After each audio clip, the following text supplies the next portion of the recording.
A lot of this isn't going to make sense to you, and I'm sorry about that. I'm just going to start at the beginning, with the house.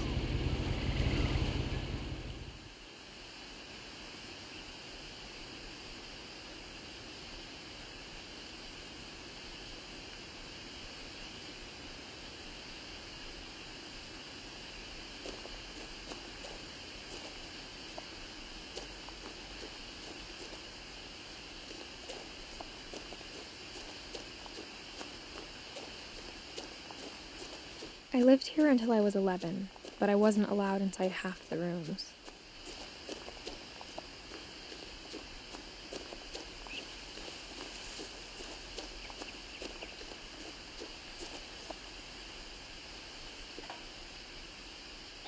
Inside the mailbox were bills from 7 years ago, marked urgent, open immediately.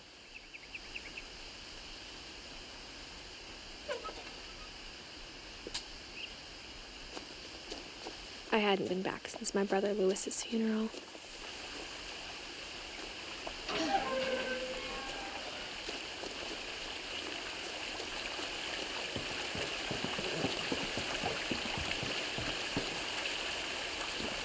In her will, my mother left me a key, but didn't tell me what it unlocked.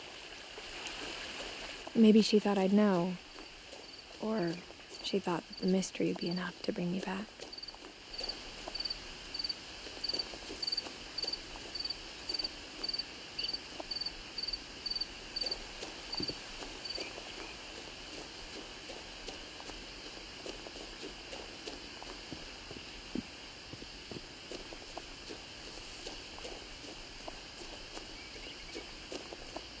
No one had driven this way in a long time, but I saw a few hoof prints.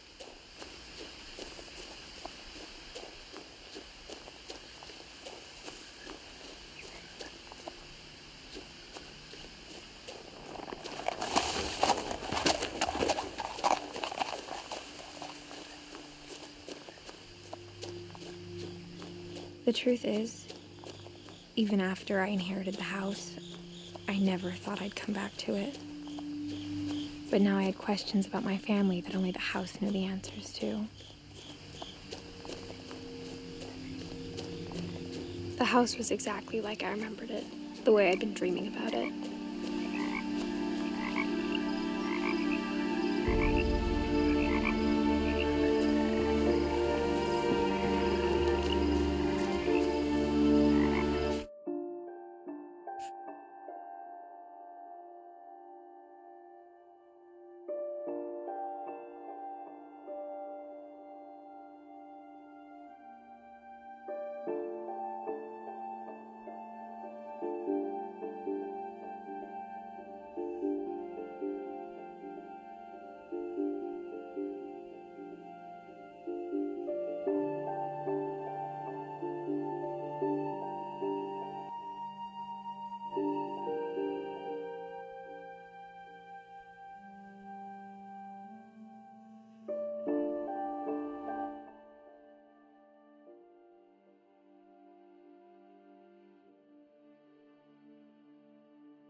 so it's fine.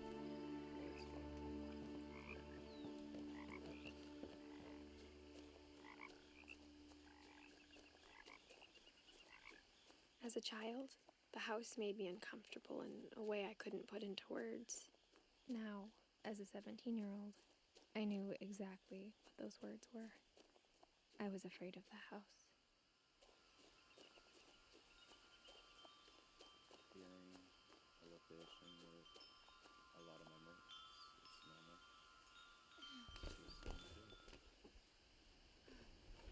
Crawling through the doggy door used to be a lot easier when I was 11. You're not 11. The power had been turned off the night we left. For the first time in years, I felt like I was home.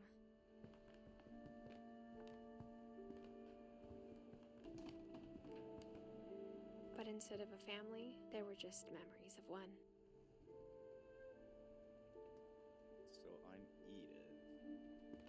Edith Finch. Louise Finch.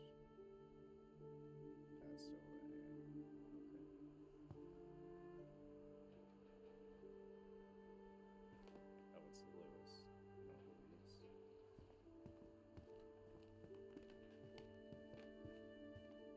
The table was still a wreck from the night we left. It was like a bomb had gone off, killing everyone but sparing the furniture. That's usually the way it is when people in a hurry. Not supposed to leave those oxygen tanks, but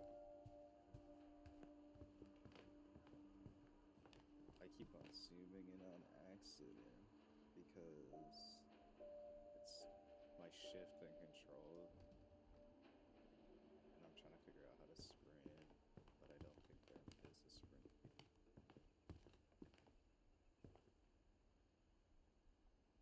What fish is this? Oh, it's freshwater salmon, I believe, right? After Lewis started working at the cannery, we all got pretty sick of salmon. Except our cat, Molly. Nothing in the house looked abnormal. There was just too much of it, like a smile with too many teeth. Oh, I love this. This is such a nice book, man. Well, I guess a small library. Just the pure chaos. It really shows that it's been lived in. There's so many books. Many good ones. Spirit Among Us. The Norsemen. Swedish folktales. So they're English. Northern English. Cross Creek Cookery. Tales of the Taste and something.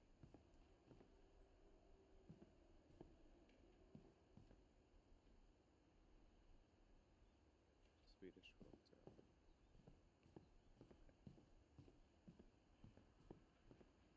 I don't want to get too far into this.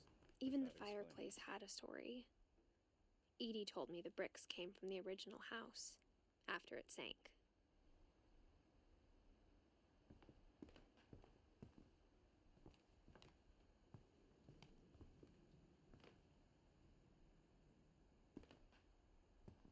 So, the goal is to play through this entire game in one sitting, basically.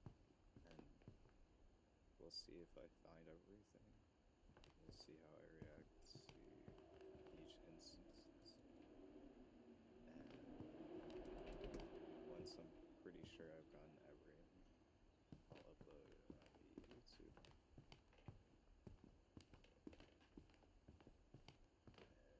If you watch it on YouTube, feel free to tell me if I missed any interesting interaction, and I'll make it a short video, post it later. There's that little floating dock. I used used to have one just like and put fake turf on it. It was actually really nice. But eventually the ladder to get up stopped working.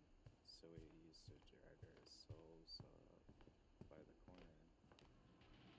It was quite fun, but I used to give myself heartburn because of it.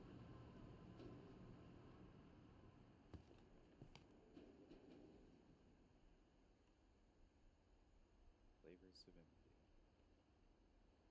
Yeah, these are all just basic cookbooks. Only one restaurant would deliver to our house. We had Chinese a lot.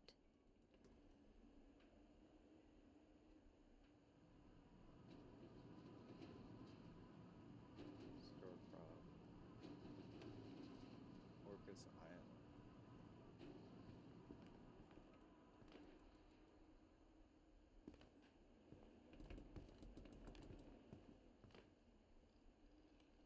Oh, it's apple pie.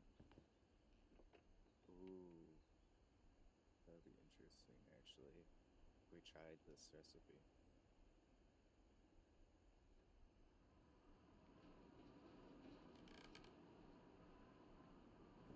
Or apple.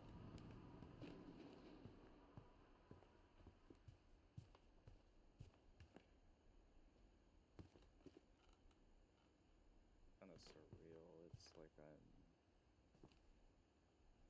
in their house, just looking around.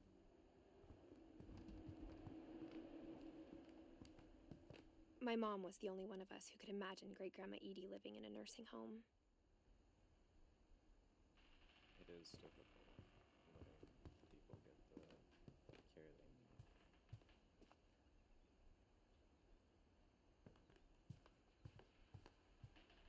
Especially in nursing home.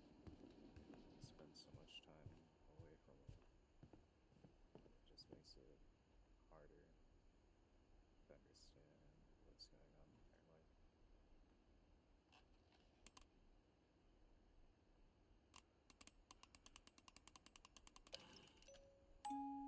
Great-Grandpa Sven built a music box for Barbara, along with the rest of the house.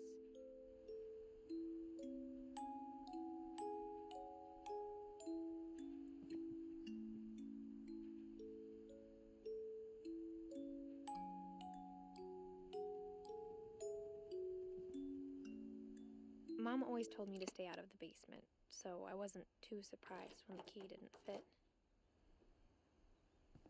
It is just glass. I'm just saying. It's not that much work to replace a door.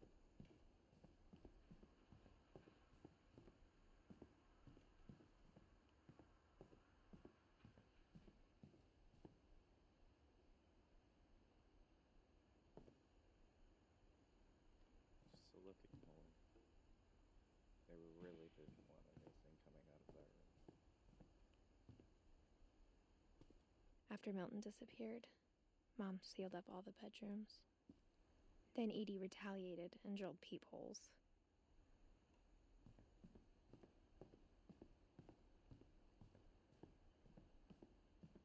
Just walk up and looking. Barbara was a child star for 2 years, until America grew out of it. That's how fame works. Start with something with a Bigfoot in it. My friend Bigfoot. That makes it. That makes perfect sense. That makes perfect sense. Whenever people ask me about my family, the first thing they always want to know about is Barbara. She was a child star. People loved her for a while, and then they stopped loving her anymore. As a kid, I just assumed every house had peepholes and sealed rooms you weren't allowed inside of.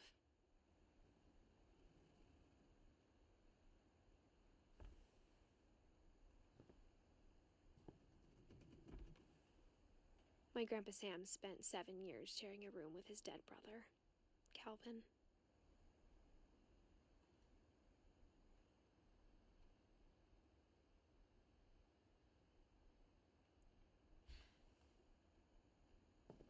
Calvin.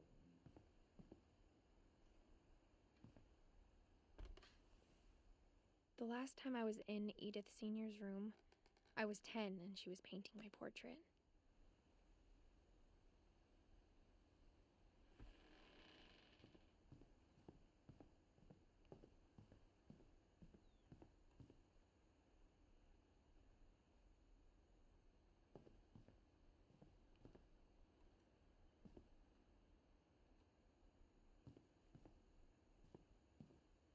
I'm assuming that's her grandfather.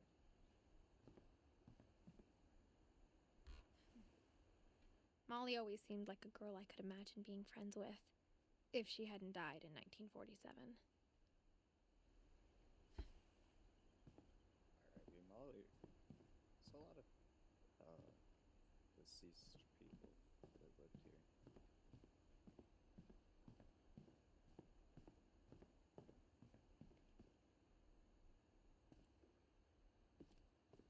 I'll go up there in a moment.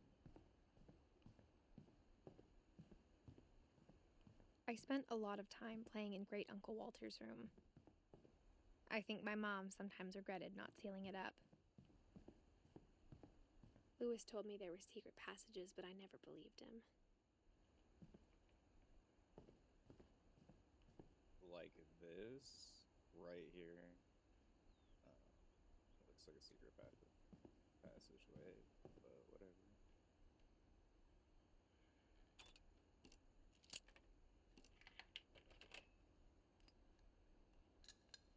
Turns out, my mom was really good at keeping secrets.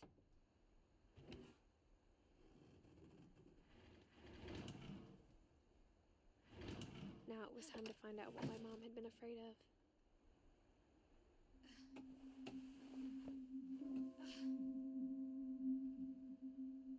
Reading this, maybe it sounds like I had a plan.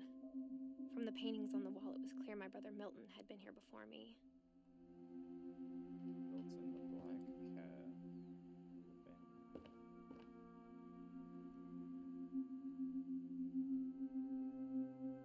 It's a nice glasswork. But I had no idea what was behind that door.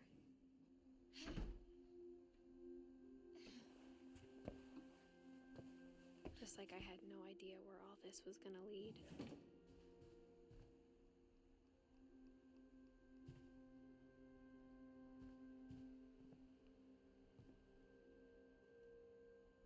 Nobody took care of the bamboo.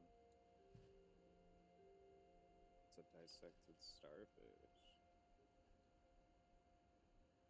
Beautiful butterfly in this one.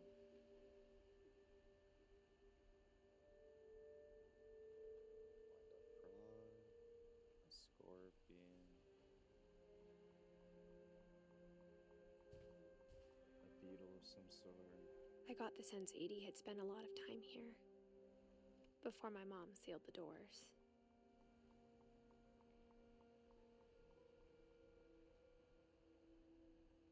Glad we don't get to see a swimmer. Just a floating fish. December 13th, 1947. Dear Diary, I'll be gone soon, but I wanted to tell somebody about what's gonna happen. It started when Mom sent me to bed without dinner. I woke up and I was starving, so I looked around for something to eat.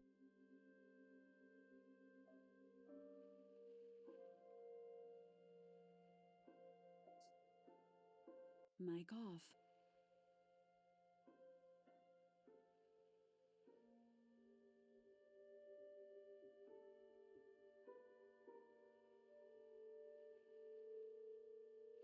Mic on.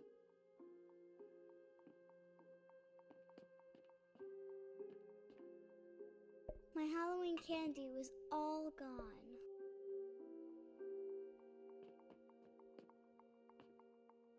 The gerbil food was dry, but I didn't mind it.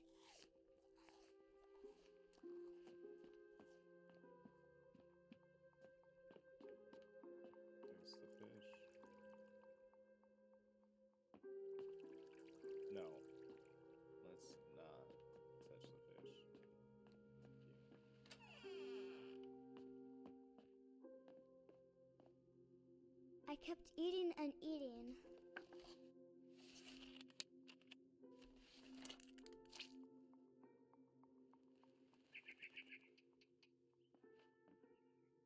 These are poisonous.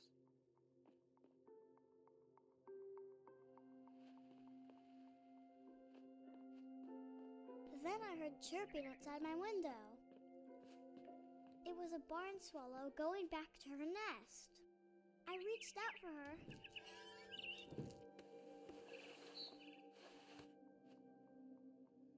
And suddenly, I was a cat.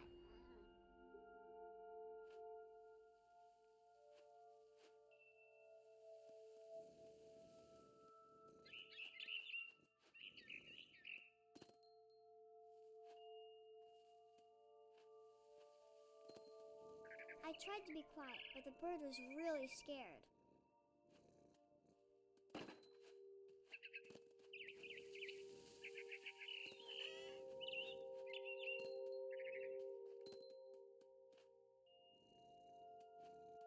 Mom and Dad didn't even look at me.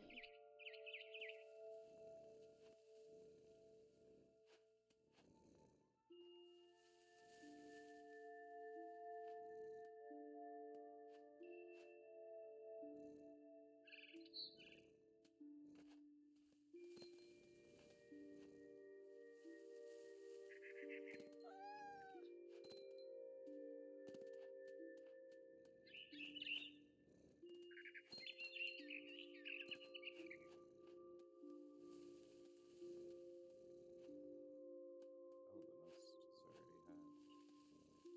I jumped and I almost got her.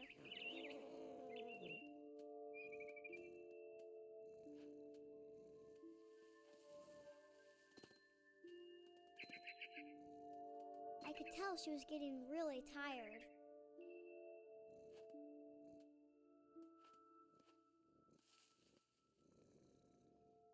This is cute.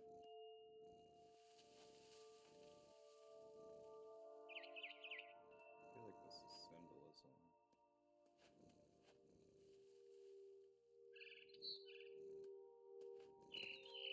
Now I was up in the big tree. I promised Dad I wouldn't climb it anymore. All I cared about was eating that mama bird. I gobbled her up. And suddenly, I was an owl. First, all I heard was the wind. Then I heard little teeth nibbling in the grass.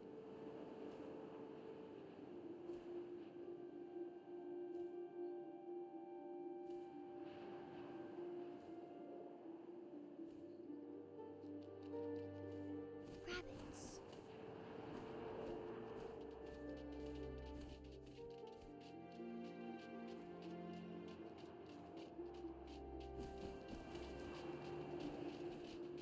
Okay, this is not really a little bit harder than I thought it was going to be.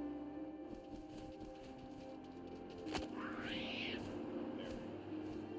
This next is shiny. I imagined his face looking up and seeing mine through my talons. I swallowed him up, and I didn't chew one bit. Then I flew off to find something bigger.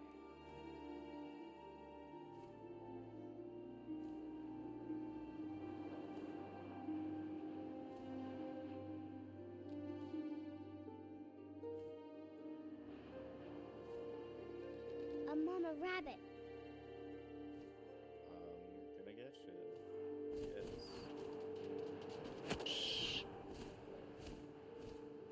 She was almost too big to carry. I started choking, but I couldn't stop eating. And suddenly, I was a shark.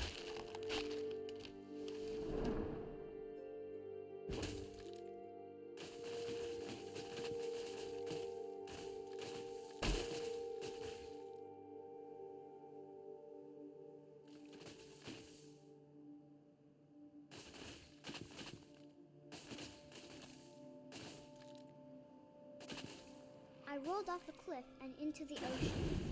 Now, I was hungrier than ever.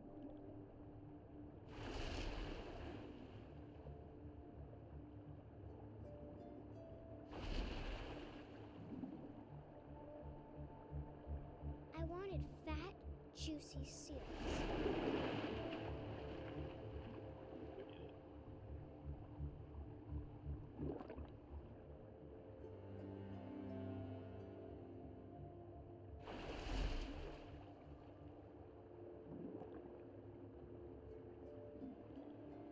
I think I'm just learning.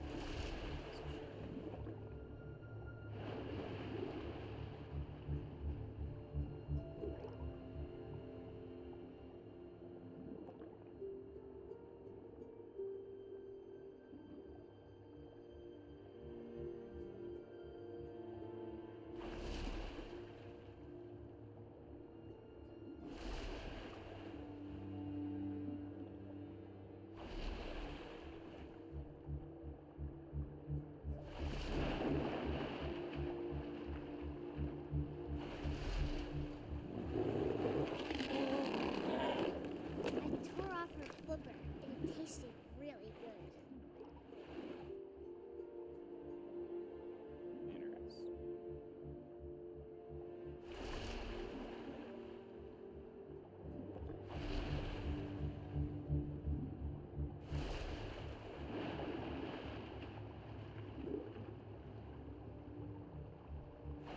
Grabbed on tight. When I was so hungry, I jumped out of the water. When I opened my eyes, everything had changed.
Now I was a monster when I smelled people everywhere.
slithered onto the sand, and the good smell went into an old pipe.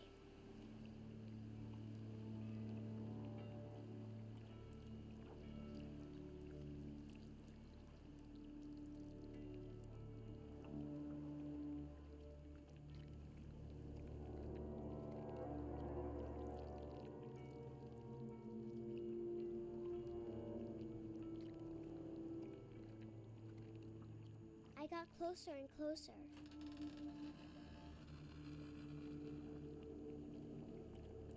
We're back in your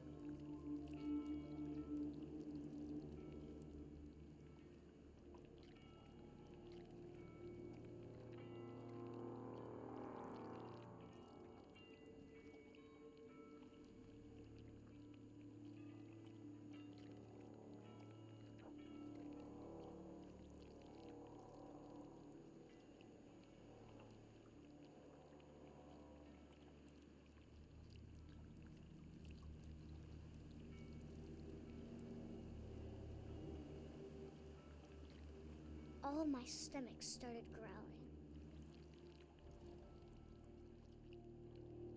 And suddenly, I was me again. I held my breath for a long time, but I couldn't hear anything. I think it's waiting for me to fall asleep. But it's not going to wait much longer. It needs to feed, and we both know I will be delicious.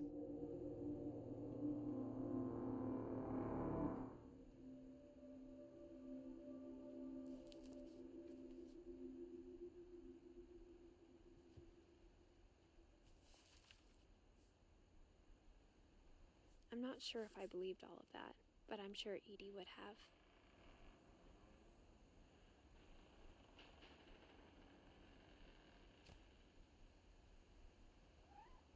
Okay, Molly. I grew up looking at Molly's room through the peephole. Being inside for the first time, I felt like I'd stepped behind a painting.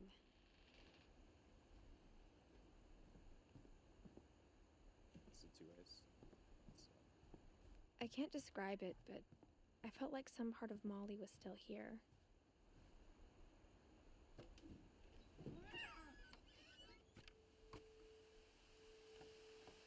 This will be obvious later, but my mom never told me any of these stories. Edie would have, but Mom didn't like bringing up the past.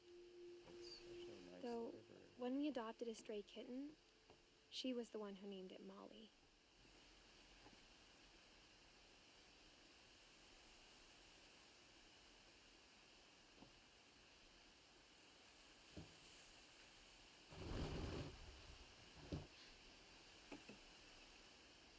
I spent a lot of time in Great-Grandma Edie's room.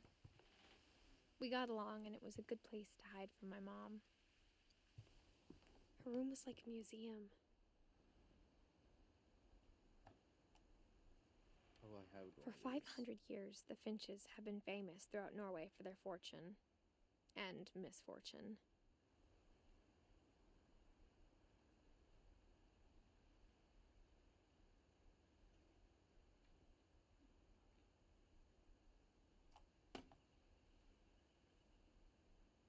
Is it? Something.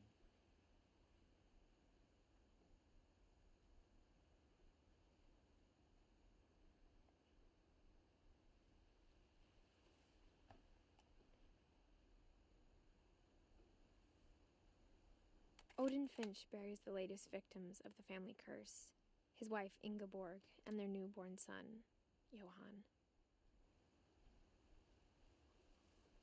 On January 7th, 1937, he set sail with his family and his house, hoping to leave the curse behind. But 40-foot waves off the coast of Washington send the house and Odin to the bottom of the sea. Odin's daughter Edie, with husband Sven and baby Molly, step ashore on their new home, Orcas Island. Odin Finch is the first to be buried in the new family cemetery. His daughter Edie is already dreaming of a new Finch house.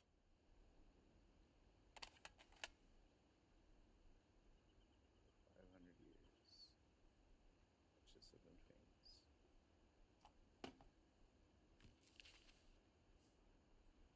Whatever's wrong with this family, it goes back a long ways.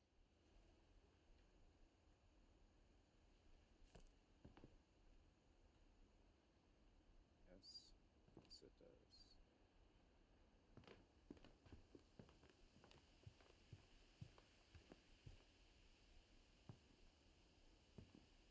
When Edie told people Sven was killed by a dragon, she could also have said he was building a dragon-shaped slide that collapsed.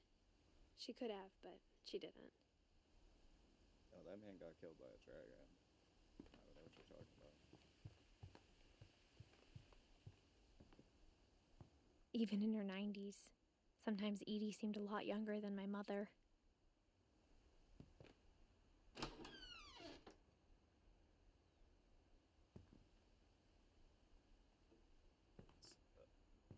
Well,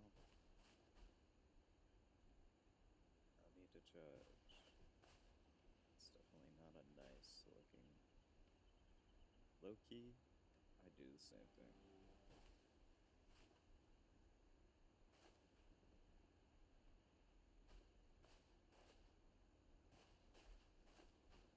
What is missing in her? The only trace Grandpa Sam's first wife, Kay, left on the house was the pink bathroom. It was a pretty big trace.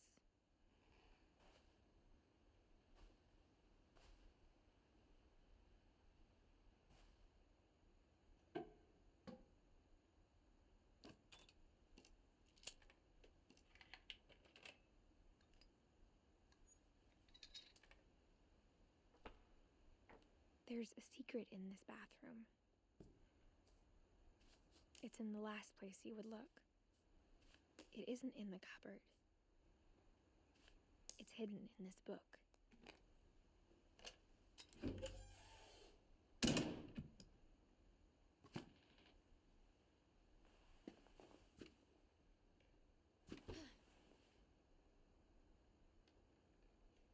Oh, it's Sven gave Sam an old camera he'd refurbished.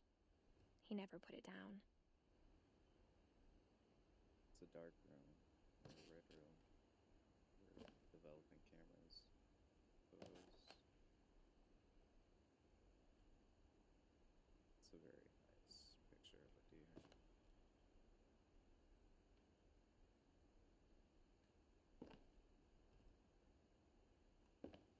Milton. Fort Calvin.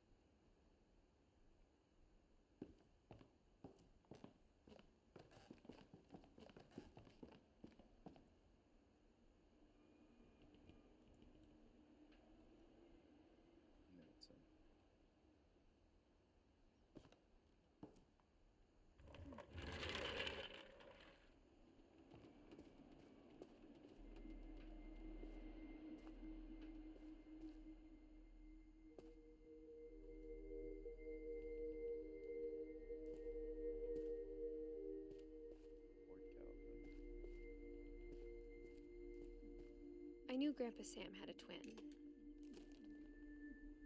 and that he never talked about him. I guess my grandpa didn't like history any more than my mom did.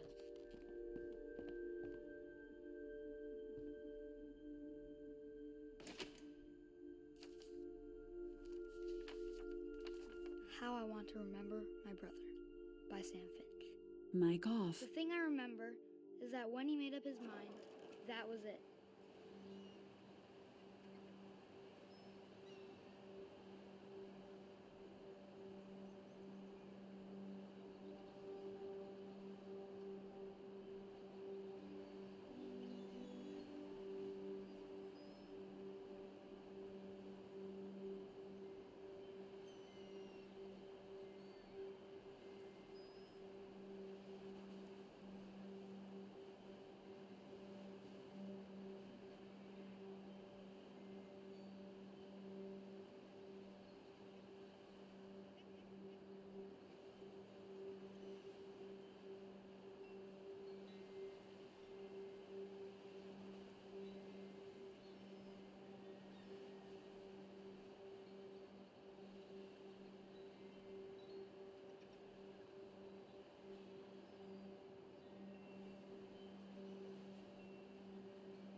Mic on.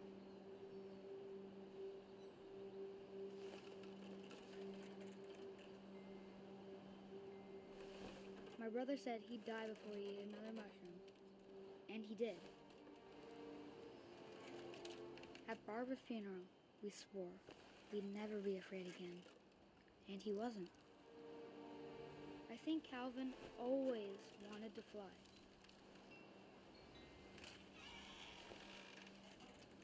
Sam! Calvin! Dinner's ready! Coming! But that day, he finally made up his mind to do it.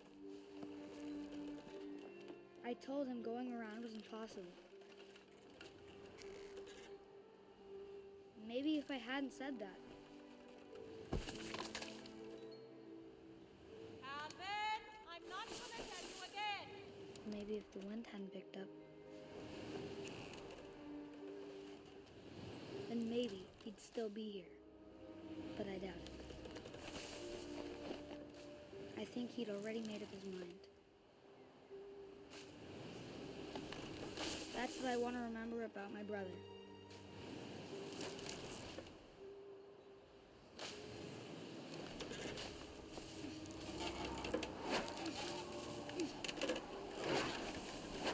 That's the day he made up his mind to fly. And he did. Mic off. Mic on.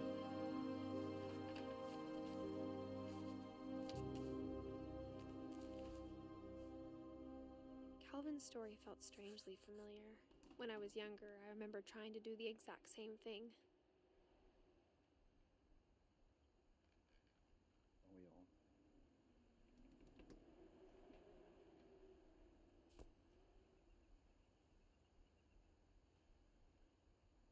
After the funeral, Edie roped off Calvin's half of the room.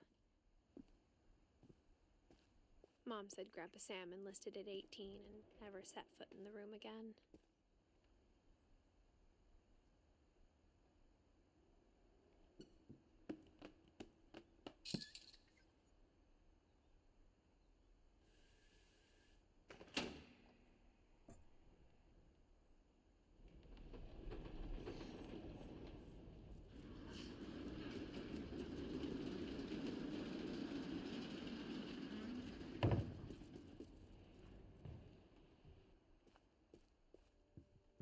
The passages were a pretty tight fit. They'd obviously been built for smaller hands and bellies.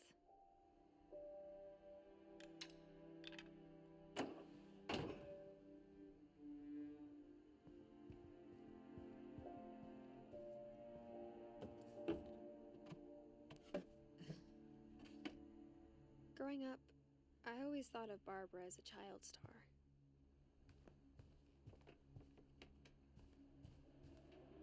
I never thought about how hard it must have been for her afterwards.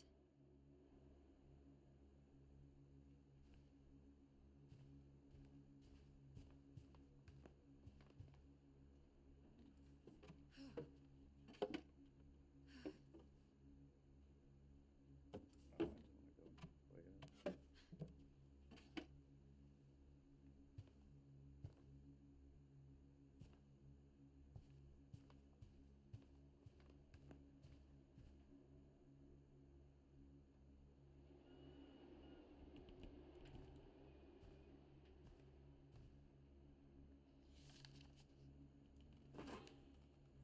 Of all the stories people wrote about Barbara's death, I'm surprised Edie saved this one.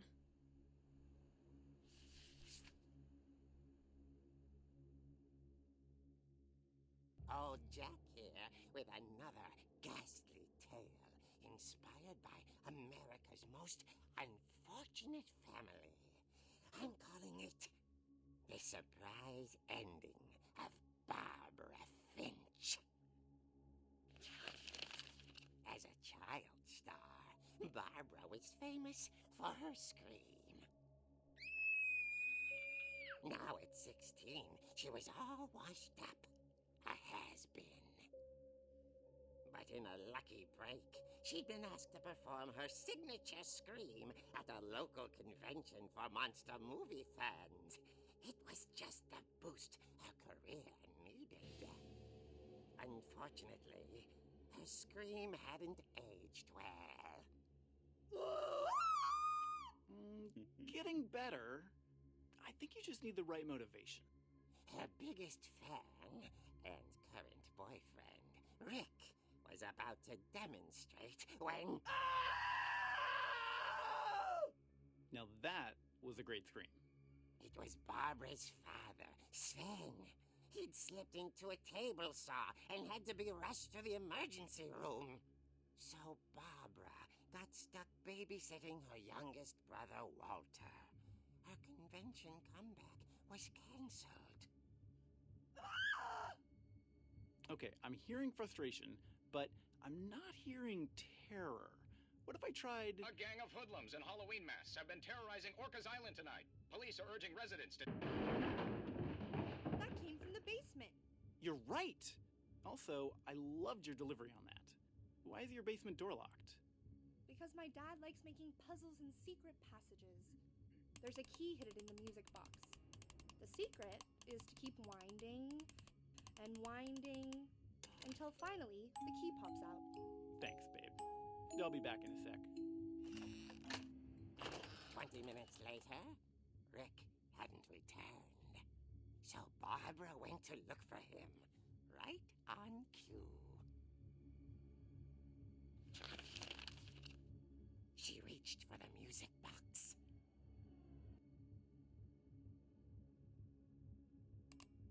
And as she wound the key, she listened for Rick, but the house was silent.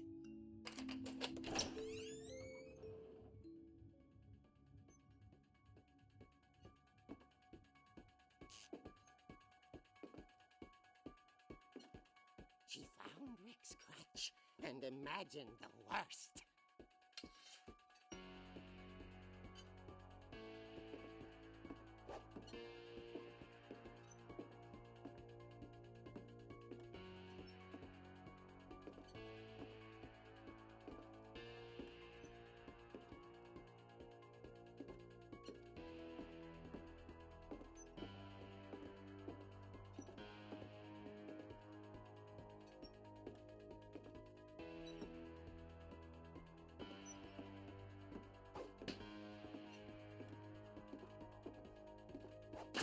The gang's leader is the infamous Hookman killer, Dr. Carl Hamill, who impaled and then ate his family 10 years ago tonight.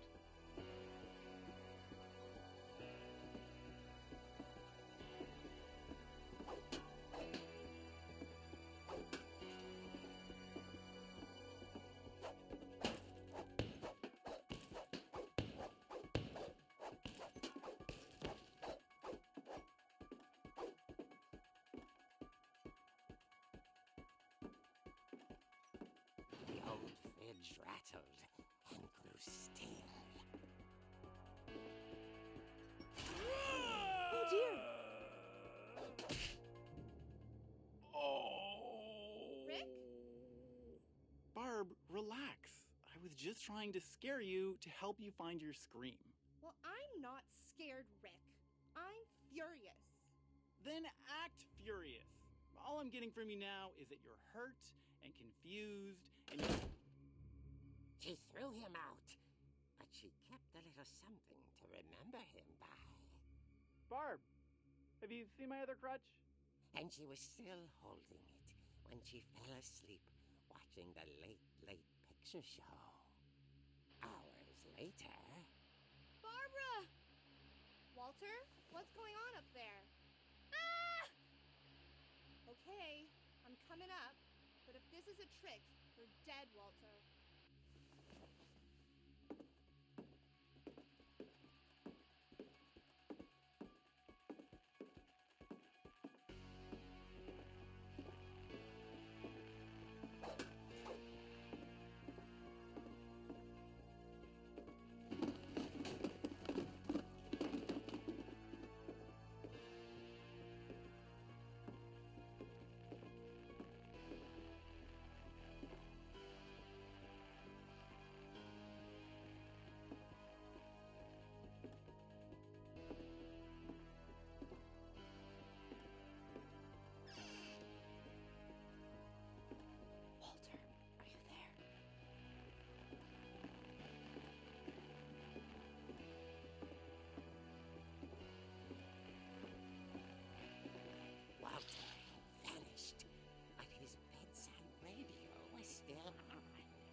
Rikers Island police describe the man as 6 feet tall, with a steel hook for a hand. Residents are urged to lock all doors and windows and notify the police of any suspicious activity. Barbara turned, saw the hook man, and was speechless. He was quite smashing. And he knew he was. He couldn't get enough of Barbara. Okay, Barbara, there's gotta be another way out of here. That night, she played her part beautifully.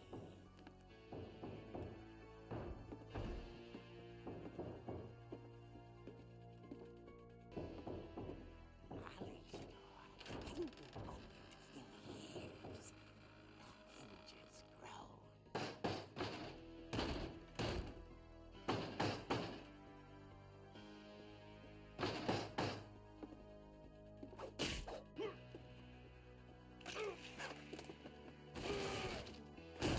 He wasn't moving, but she sensed the story might not be over yet. Gotta move the old bullets out.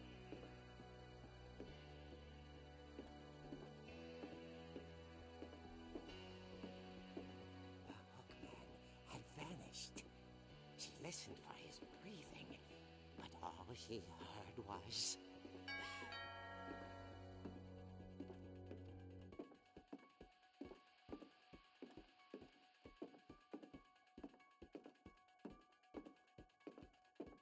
someone at the door was dying to speak to young Barbara. At the door, she heard whispering. It was coming from inside the house.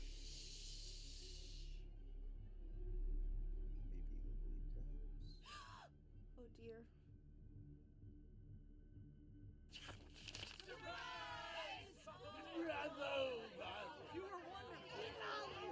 The monsters had come to surprise her. For Barbara, it was a dream come true. Then she saw what kind of monsters they were, and she realized what was about to happen. She was going to be famous. And with her final breath, Barbara Finch gave the performance of her life.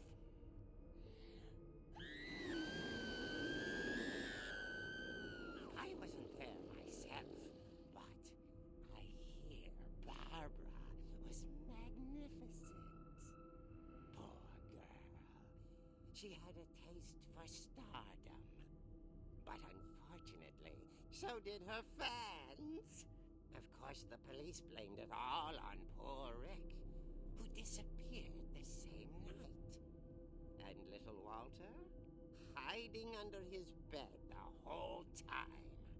He took it all pretty hard, but that's another story. As for Barbara, tucked inside the music box is all they ever found of her. Her ear. Now that's what I call a real eerie tale.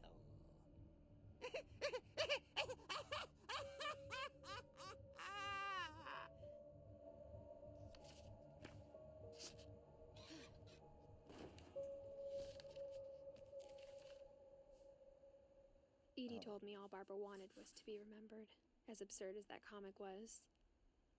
Maybe what Edie saw was a happy ending.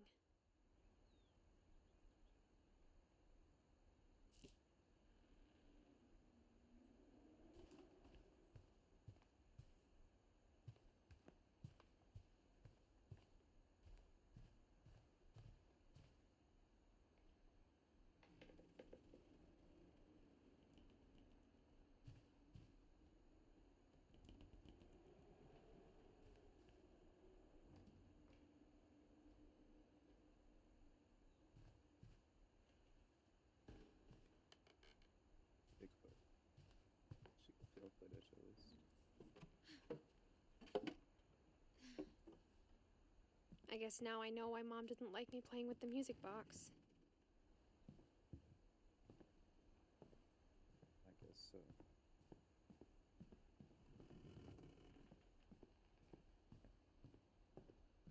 funny. All those times I played with the music box and never found the basement key.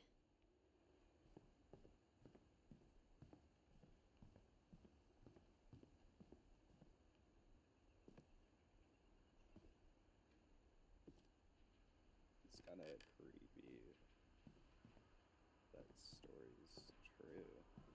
And then he was.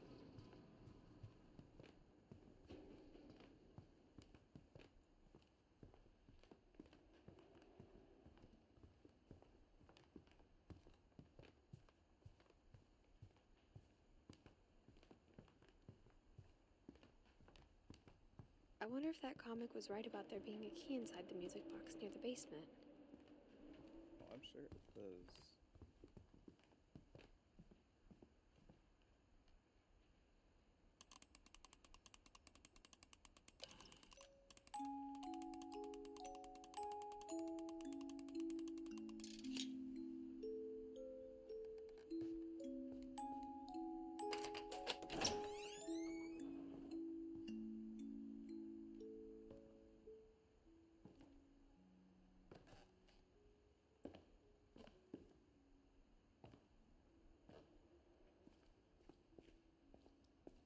Bridge is still there.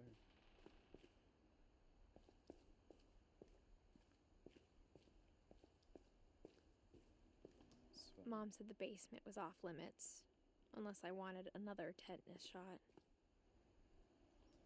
That looks pretty clean.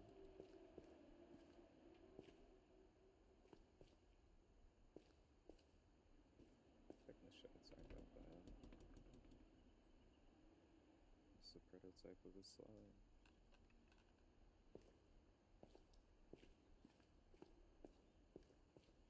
I saw Edie sneak down to the basement once, carrying packages. I thought maybe she was hiding presents.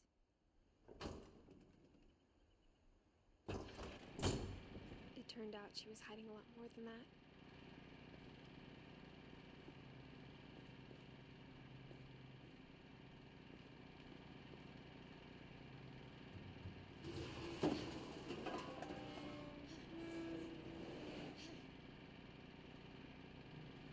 I remember asking Mom once about where Walter had gone. She said after Barbara died, he got as far away as he could.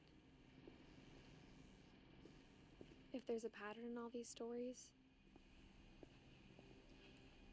I think it's that none of us has gotten very far.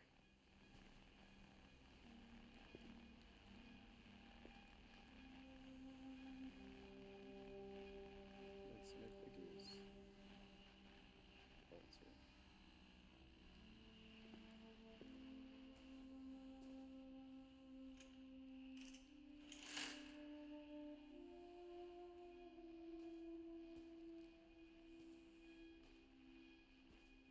There's her semblance of a river.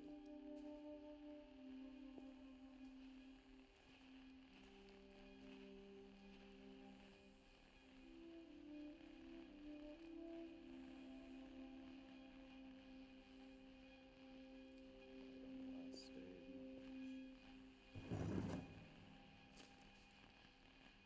Goodbye, everyone. I can't believe I've been down here for 30 years.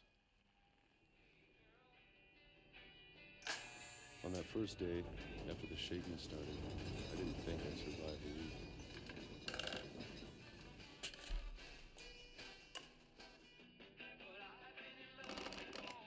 But after a few days, I settled into a routine. That's what kept me sane. Having a schedule, living for today. I always expected to be dead tomorrow. But if you wait long enough, you get used to anything.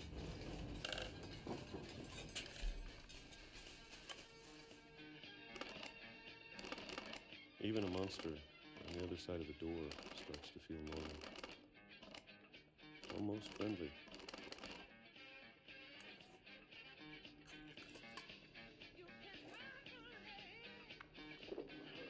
And then one day, everything just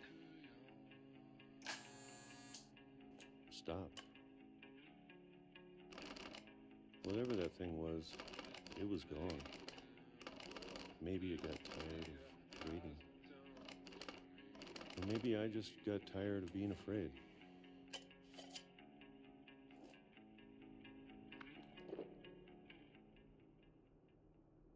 It's been a week now, the longest in 30 years.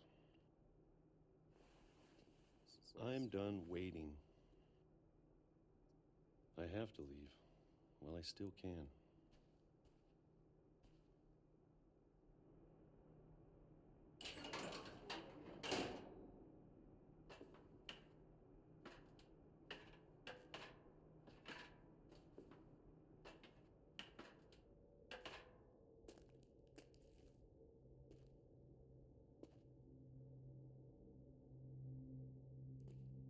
I know it's out there, somewhere.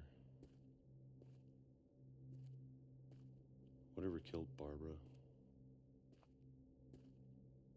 and Molly and Calvin.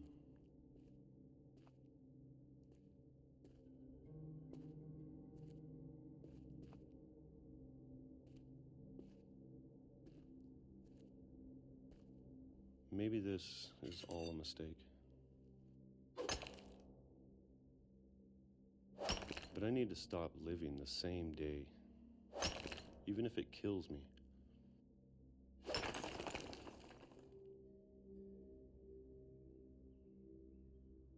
Whatever's out there, I want you to know I'm ready for it.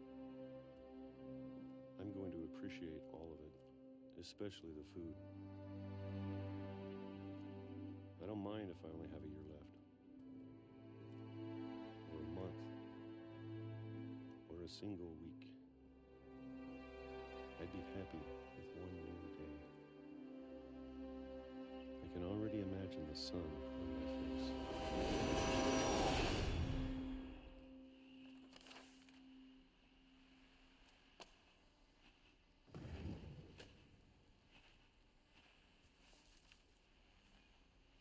Walter died when I was 6. I can't believe my mom never told me he was down here.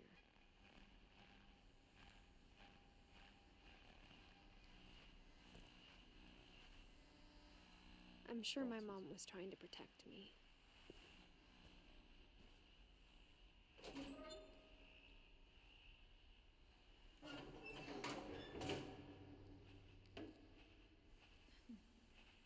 Good on you, Walter.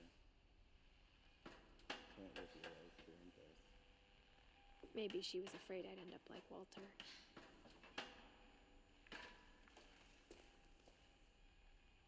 But if she never told me about an uncle under the house, I can only imagine what else she was hiding.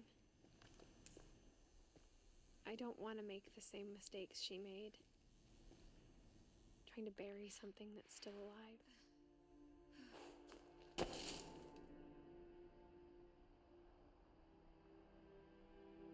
Now that there's only one of us left, or maybe 2,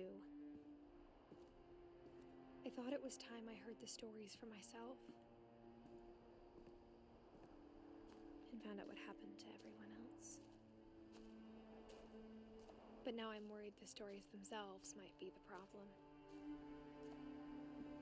Maybe we believed so much in a family curse, we made it real.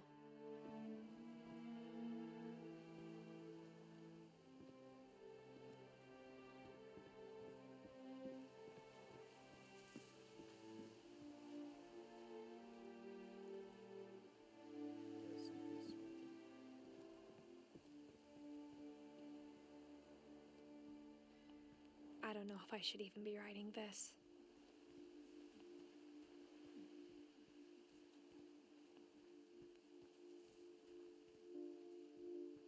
Maybe it'd be better if all this just died with me.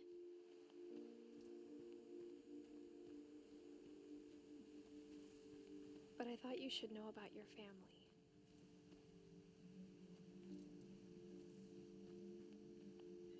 And the history you're a part of.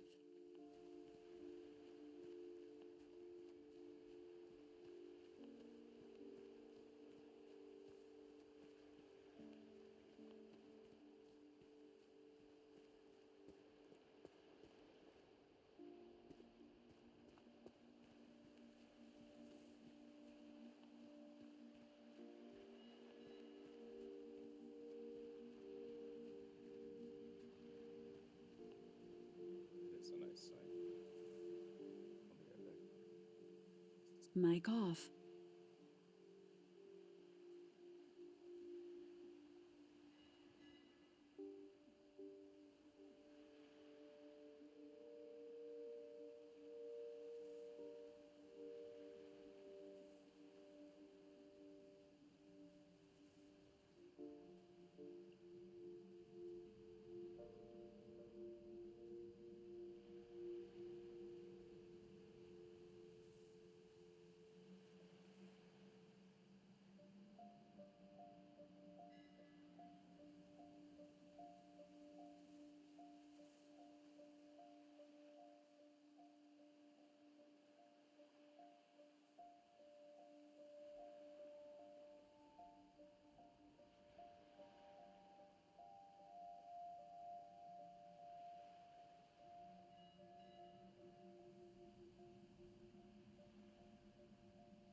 Mic on.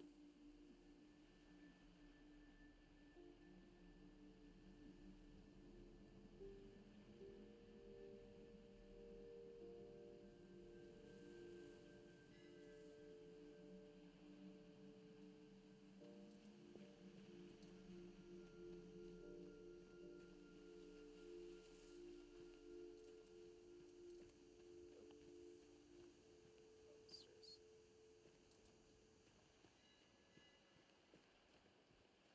Though to be honest, I feel as lost as you probably do right now.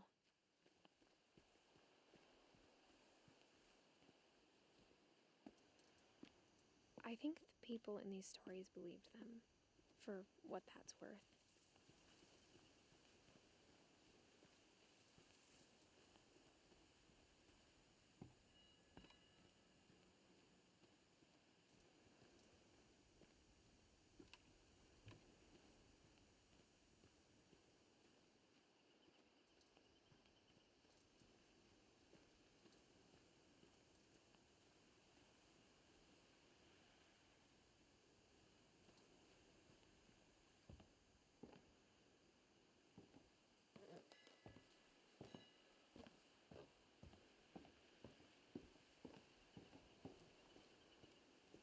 And when you look at the house, that history of imagination and stubbornness and madness, any of it seems possible.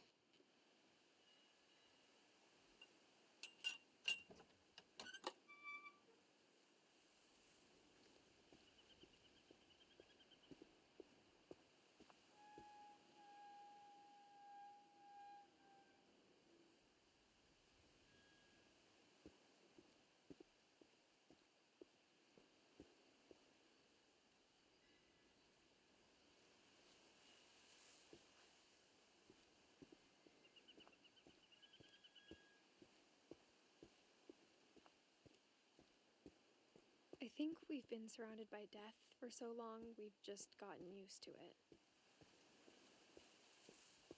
What kind of family finishes building a cemetery before starting the house?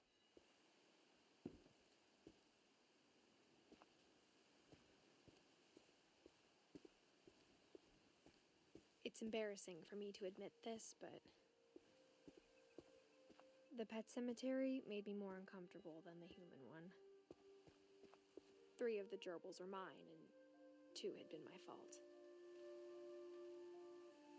Serpy, lurpy, furby, chirpy, burpy, derpy, derpy junior.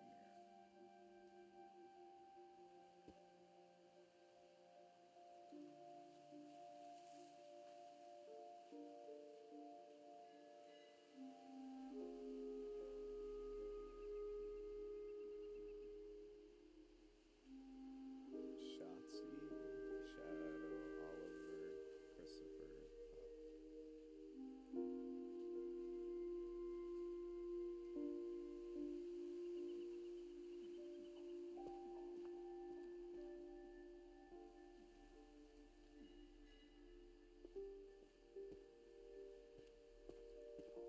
Sven built the house, but it was Edie who designed the cemetery.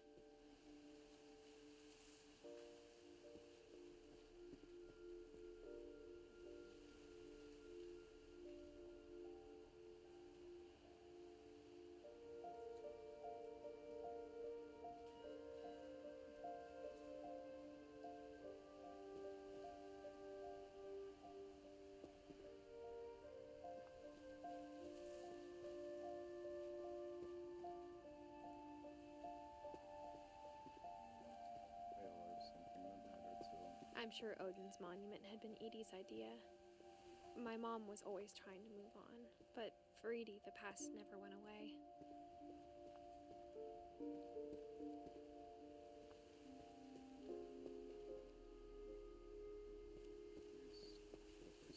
She could see it poking out of the water at low tide.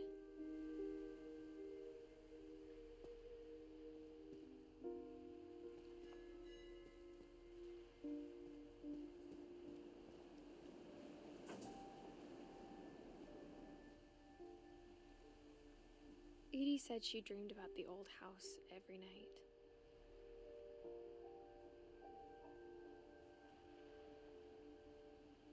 And thinks it's meant to be left behind.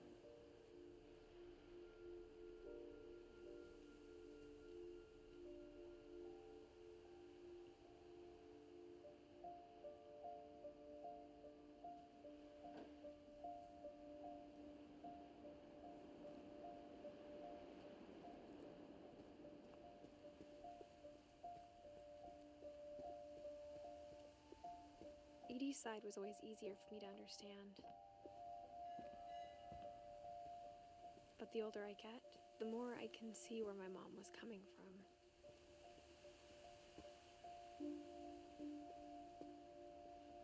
She lost 2 of her brothers, just like I did. I get why she tried so hard to protect us. There's so many things I wish I could ask my mom now. Part of me thinks this is what she wanted all along. For me to come back someday and find everything out for myself.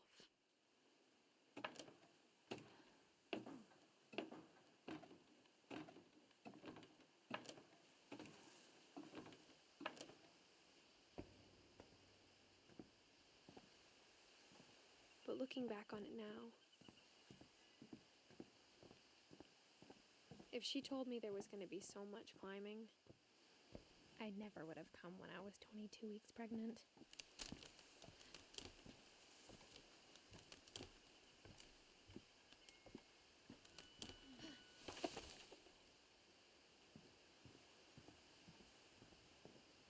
America.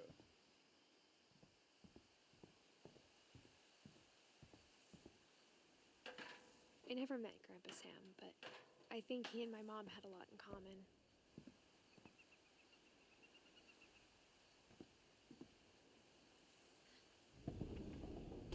They were both pretty intense.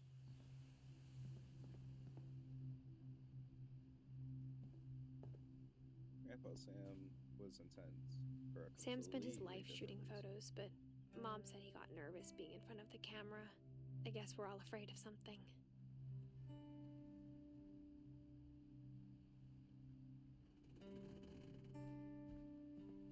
Instead of hiding from death, Sam seemed to go out of his way to meet it.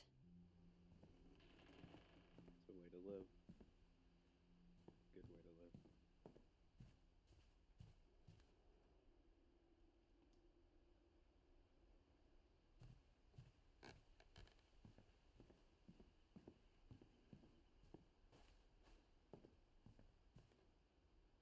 Don't fear the unknown because it's unknown.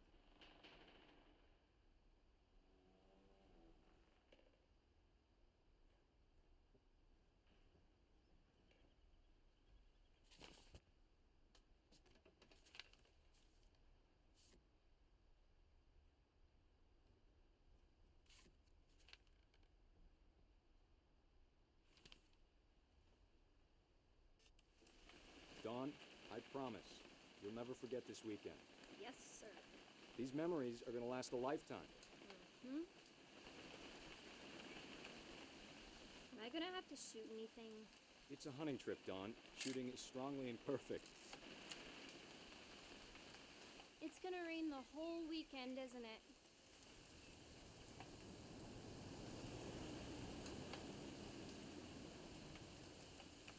Please just take the damn picture. Hey, language. I will never forget this weekend, Dad. That's the spirit. Okay, got it. I'm gonna take some pictures, okay? Just be careful. That camera's older than you are.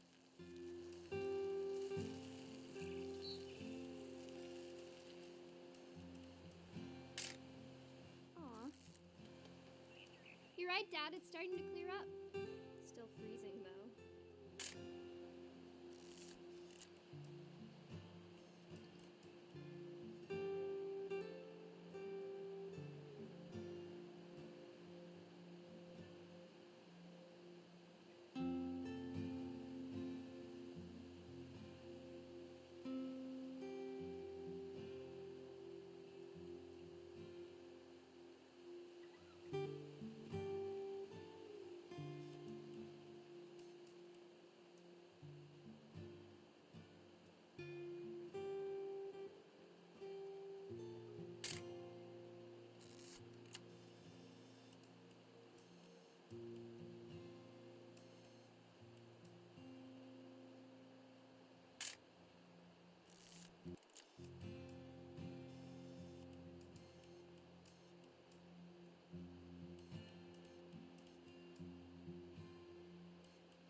Definitely should not have drunk all that coffee.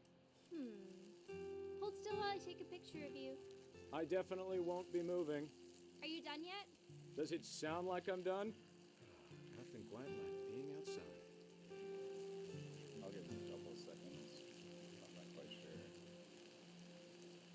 Oop, up. Hey! That's a keeper. I'm just saying, I'm not always gonna be here, Dawn. You'll need to remember this stuff, if you want to survive. I'll be fine, Dad. You know who else thought he was gonna be fine? Some guy who died.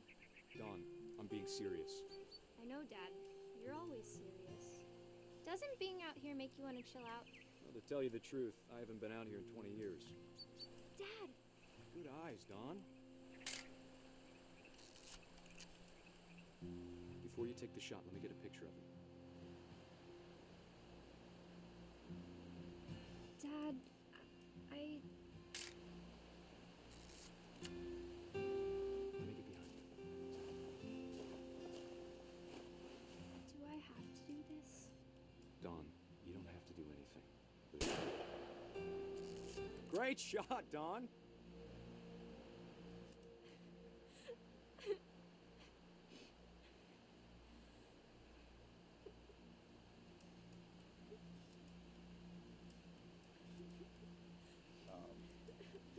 Not take a picture of your child crying.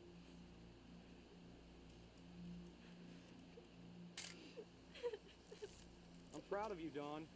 Always remember that, okay? Dad, it's twitching. I think That's it's totally normal, Dawn. Just focus on the camera. Try not to think about... Dad!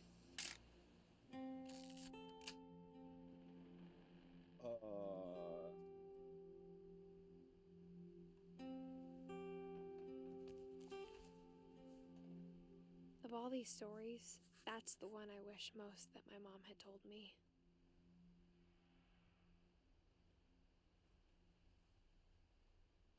That's sad.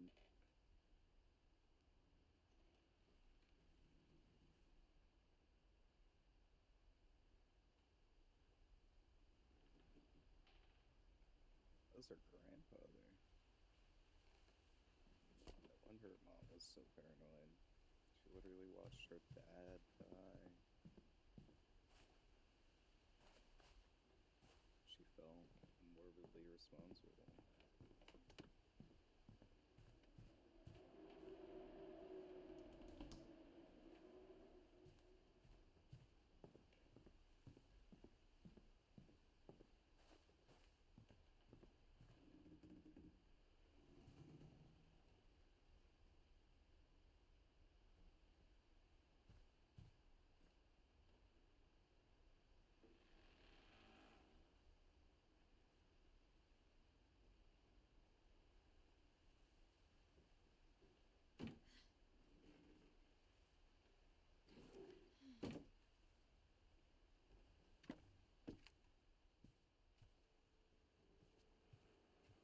pull your arm up through.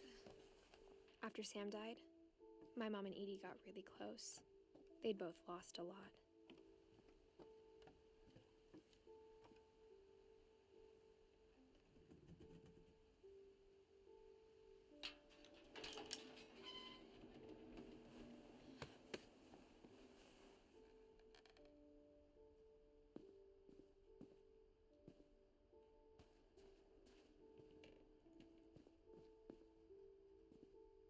And he was military. I can't imagine my mom ever writing poetry, and yet...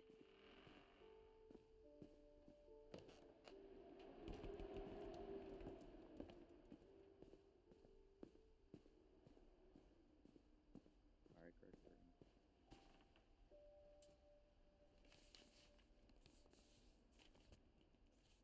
You only live for 1 year. A lawsuit has been filed against you. You have 20 calendar days after this summons is served to file a written response to your TH.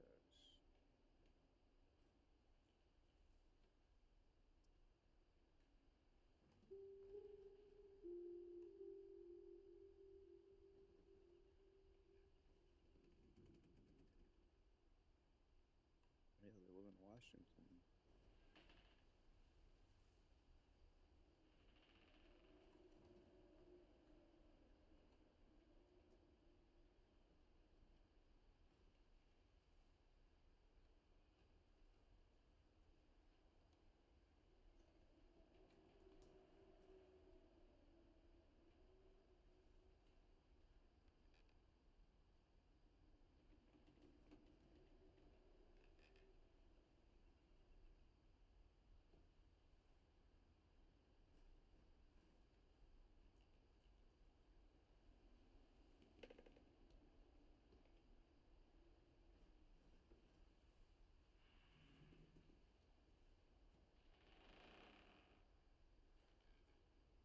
Very Dear proper Kay, legal documents. do you remember the way Gregory used to laugh when he thought he was alone?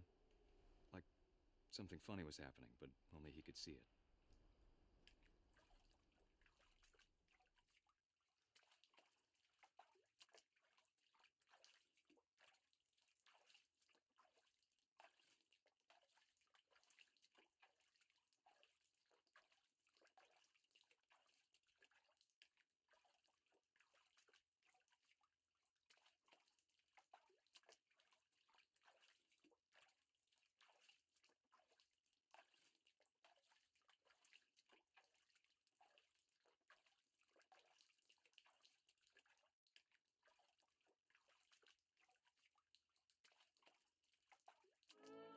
I think he saw things the rest of us don't.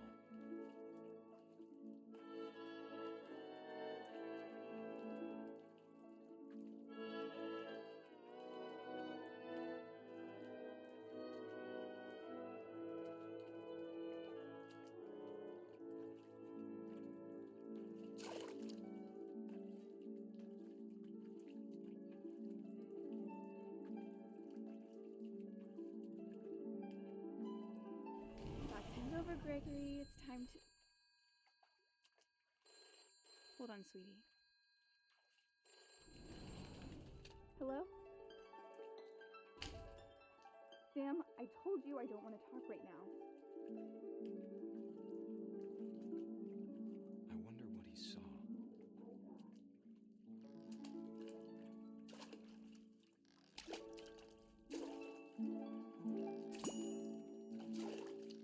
What his world was like.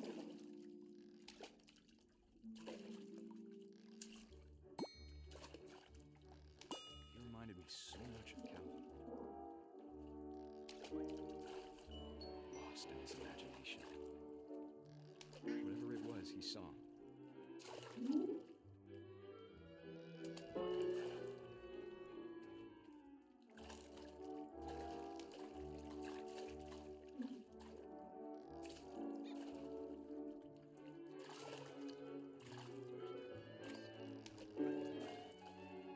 It sure made him happy.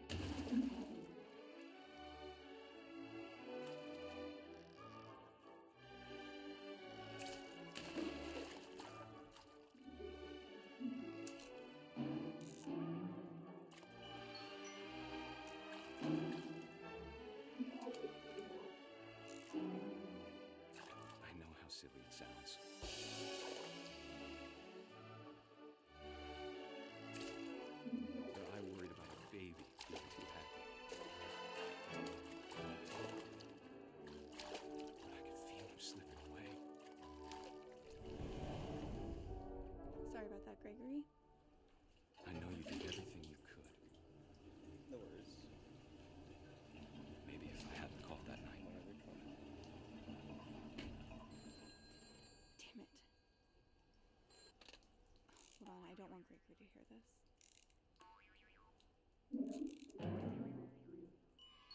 I wish he could have told us about the world he saw.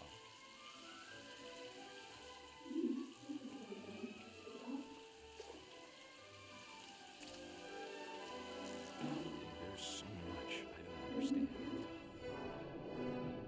about Gregory, about everything.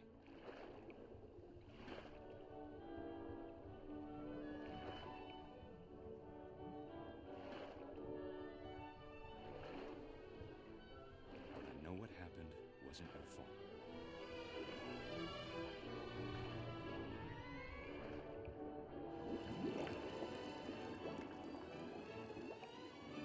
I'm sure he's happy.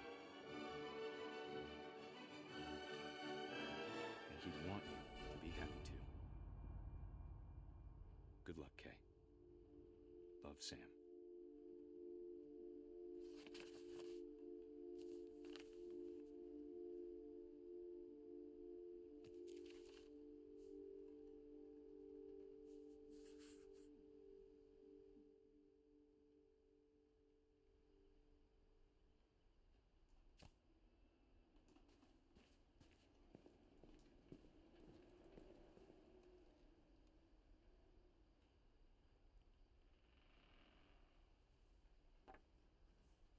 A poem for Gus, who always said the wedding was a bad idea.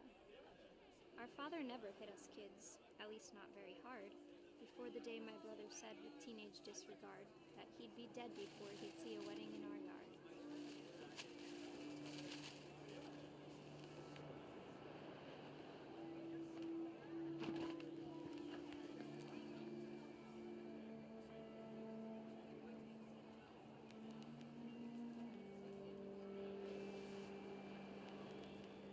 Father made him come, of course, but Gus stood far apart, just flew his kite and bottled up the storm inside his heart.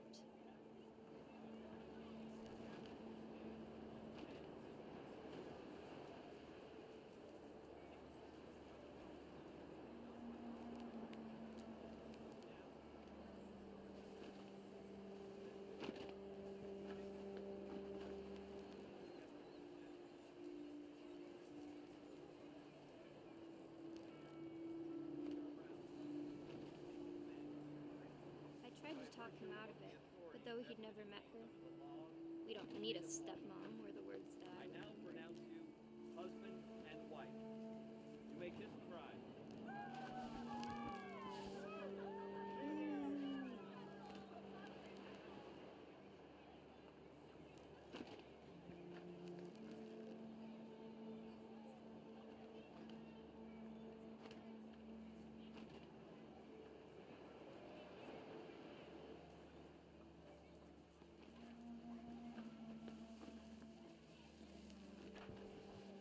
When the time for photos came, Dad ordered him to come here. But Gus declined, and as a sign held up his middle finger.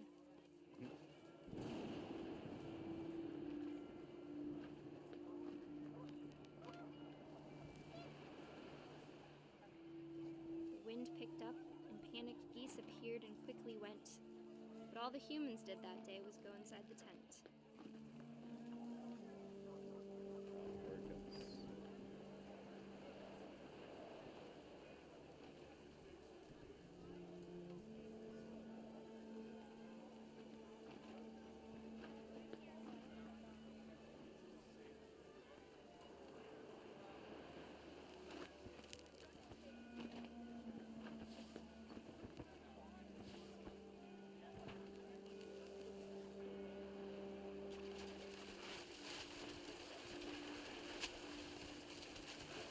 Rain came down in buckets then, but no one seemed afraid that nature might destroy the tent our dad had crudely made.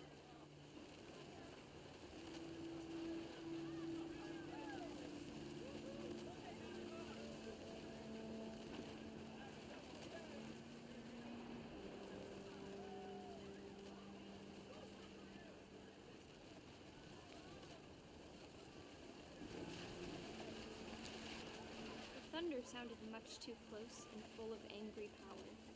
But all my father said to this was, "Make the music louder."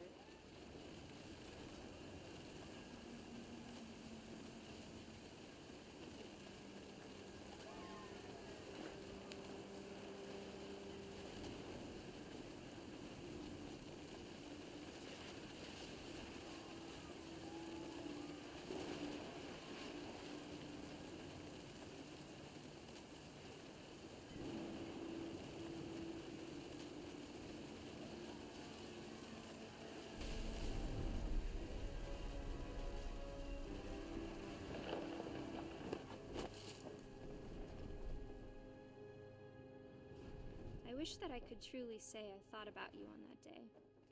Out there on the beach alone, just you, the wind, the sea, and foam. But I didn't, until we found you.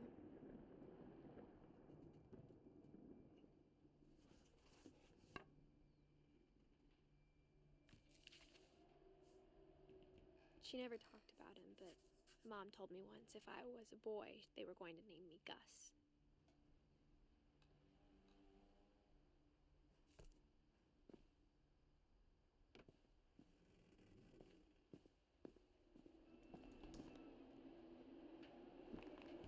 My mom moved up to the loft after her brothers died. At the time, it was as far away as she could get.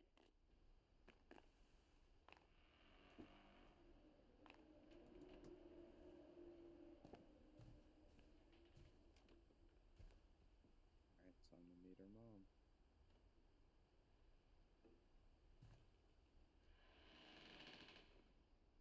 She spent a summer building houses in Calcutta, where she met my dad, Sanjay.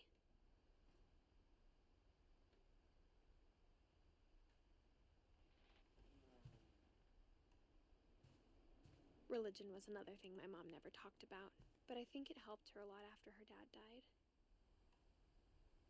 That's the way religion is supposed to help.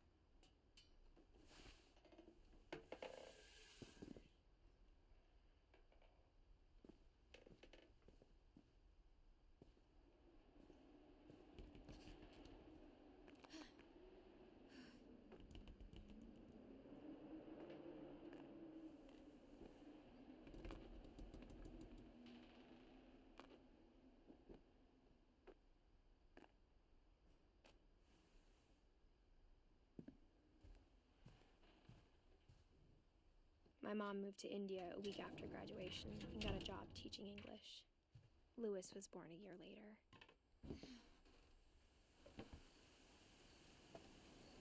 When my dad died, I don't think Mom knew where else to go.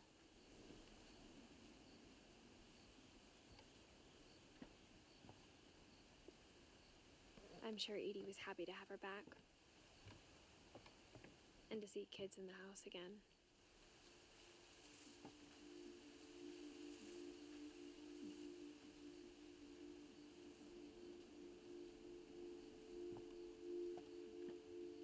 Basil, sage, thyme, mint. Horrible idea putting mint there. The house had to get a little bigger, but Edie was used to that.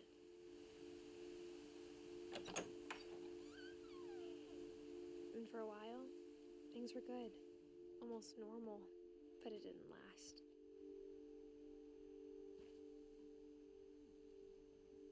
Edith.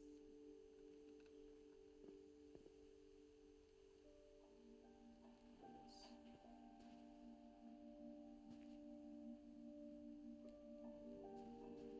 Finch.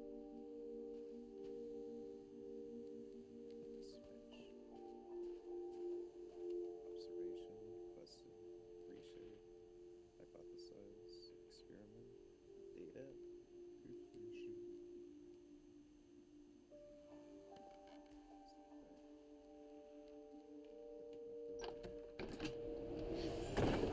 The beginning of the end was Milton's 10th birthday, when Edie gave him a castle.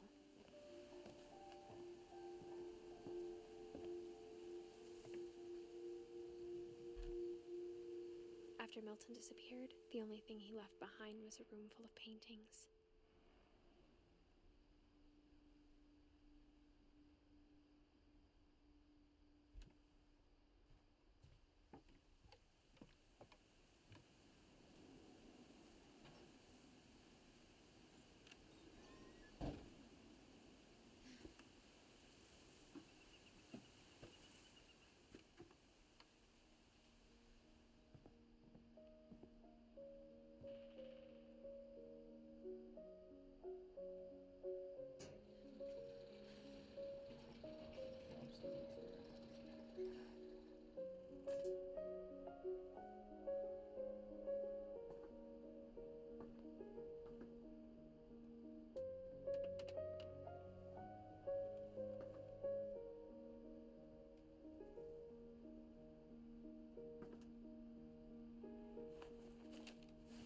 Milton Finch in The Magic Paintbrush.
I was 4 when Milton disappeared.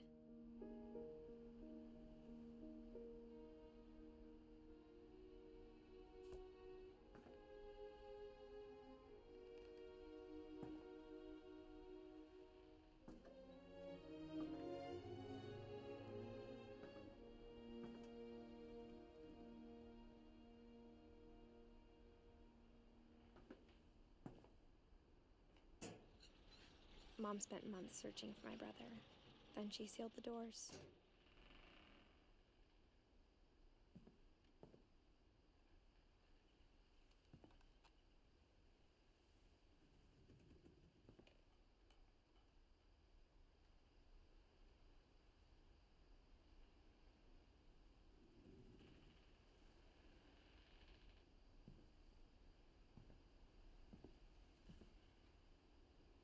Possible.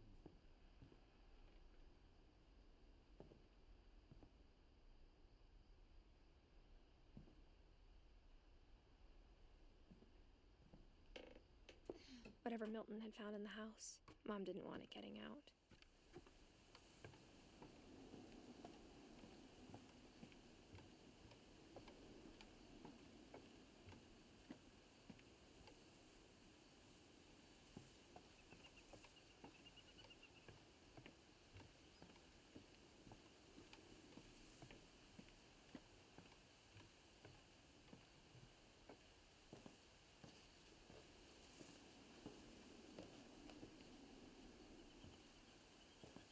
Mom definitely blamed Edie, but I think Louis blamed himself.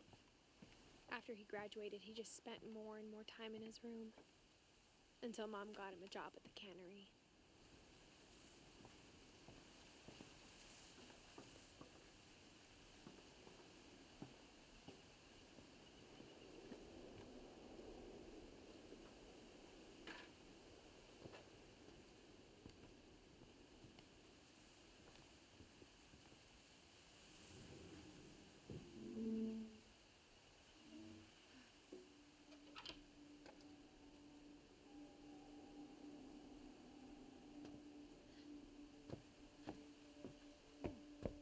Louis's room smelled very, very familiar. That part of him lived on. Yep. He also has a hookah. Some marijuana.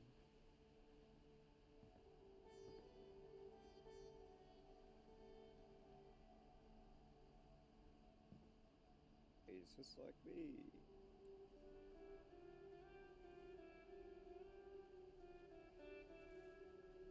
Like one bit loose.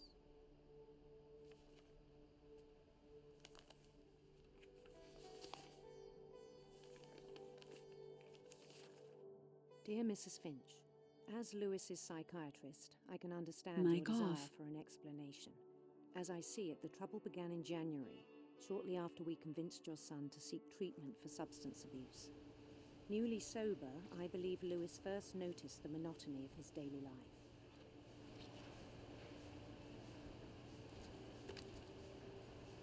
He kept working at the cannery. But he withdrew part of himself.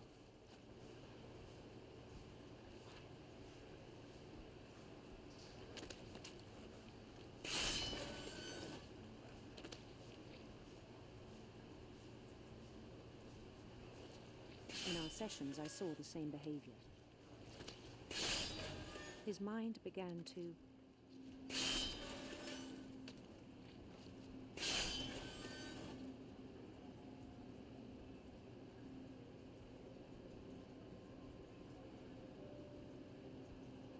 Mike on. wander. I asked him to describe it.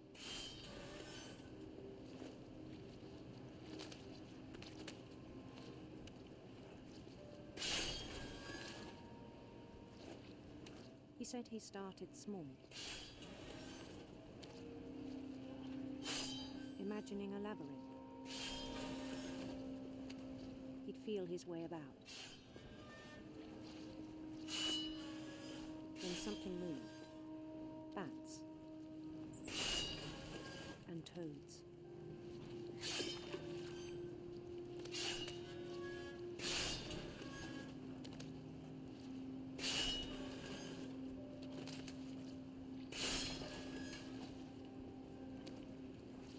And things that have not names.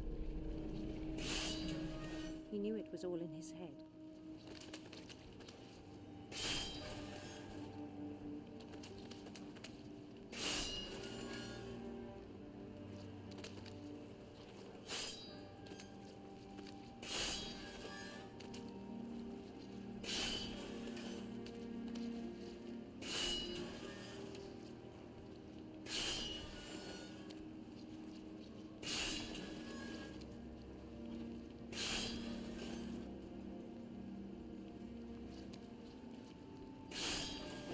He took it very seriously. I had hoped he'd find himself.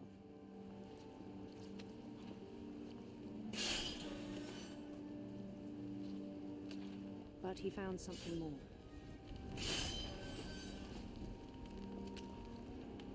I worried about him then, daydreaming at the cannery.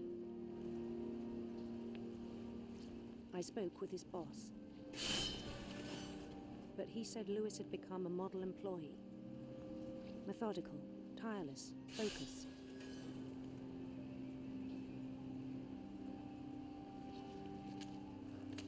Like a whole new Lewis. So I let him go on.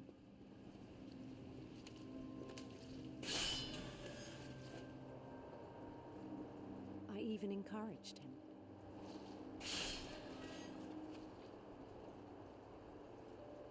It seemed very promising at first. He told me he'd made a new friend.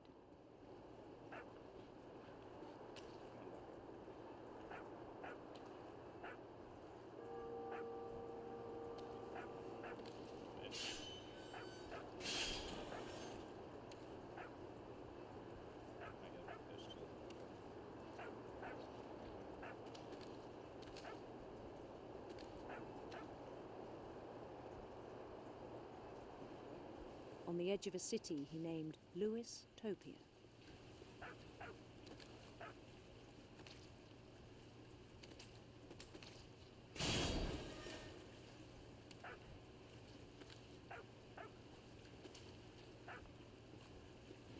He built the city up slowly, brick by brick. Then he made musicians.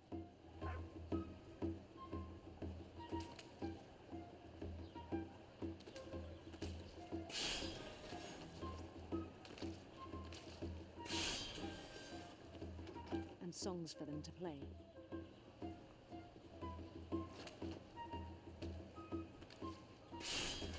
He talked about starting a band.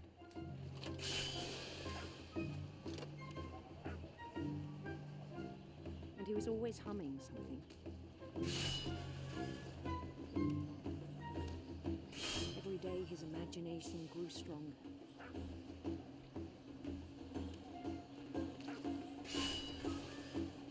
He no longer spoke at the cannery. But his chopping was as reliable as ever. Then one day it struck him that all the cheering crowds, even the stones under his feet, were all in his imagination, so he could do whatever he wished.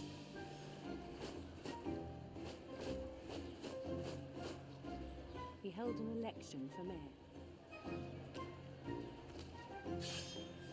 and he won.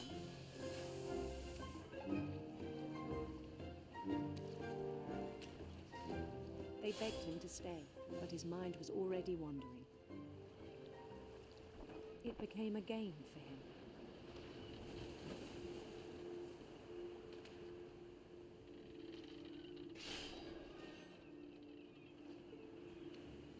He'd conquer a city, then immediately push on. New Louisville.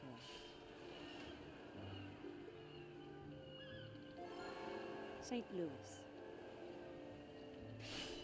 He started drifting away from our reality.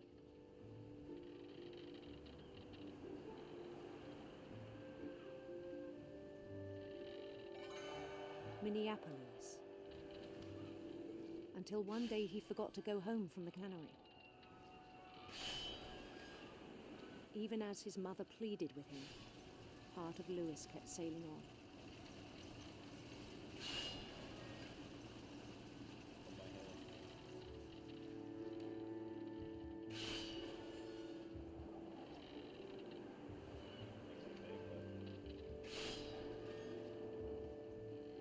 In Louisburg, he heard rumors of a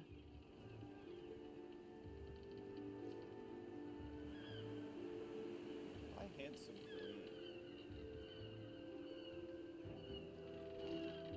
Whatever. handsome queen.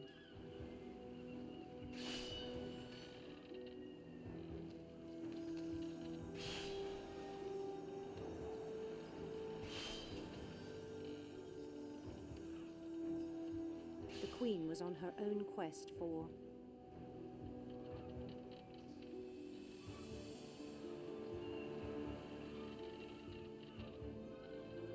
radiant rainbows.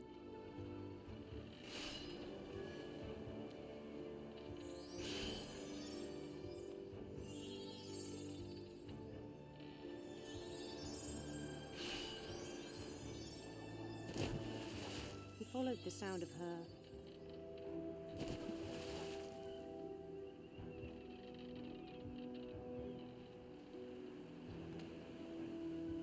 silver harp.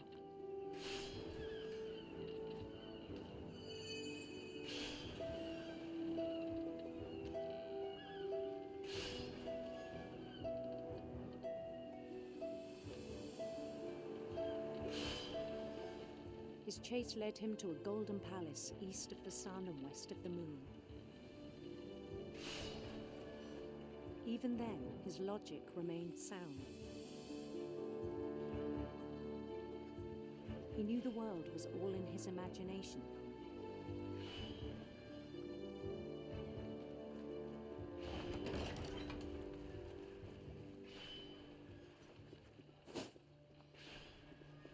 But he was so proud of having created it.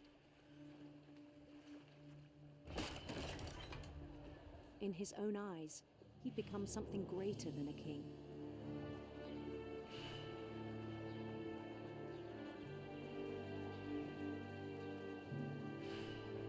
For someone who'd never known success in the real world, I think it was overwhelming. And then it struck him that the real Louis was not the one chopping salmon, but the one climbing the steps of a golden palace. Go, let's go.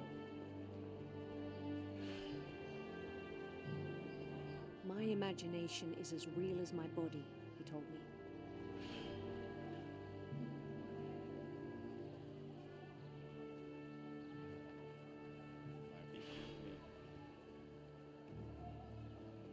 It was hard to argue with him.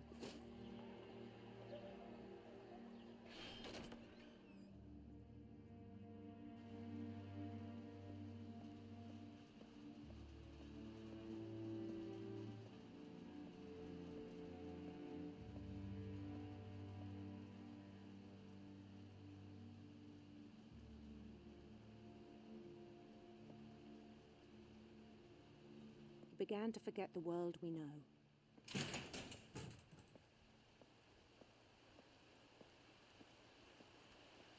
I think it pained him to remember Lewis, the cannery worker.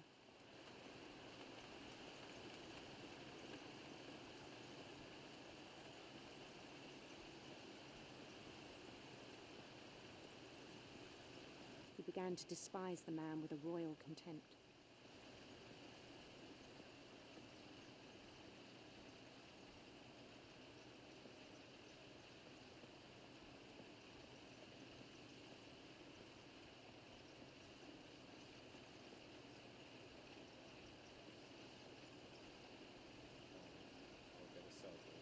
I still thought I could save him.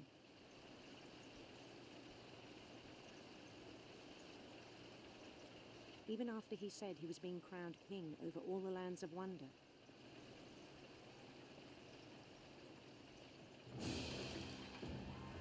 The palace would be packed with his companions.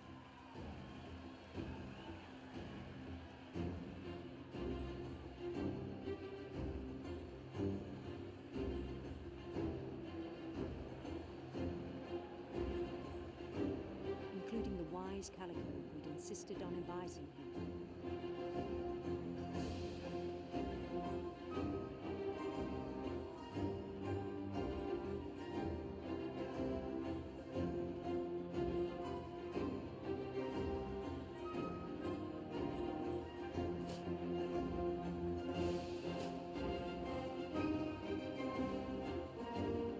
His queen waited, holding his crown.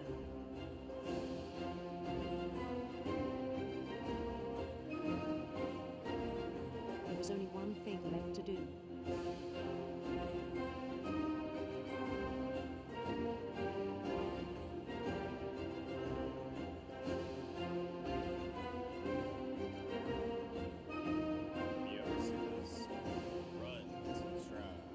Bend down his head.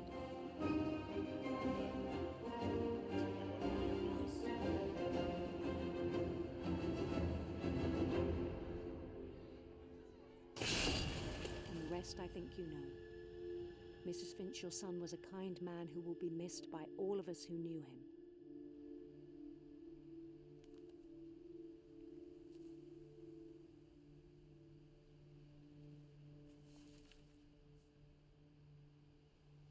My brother was really cool.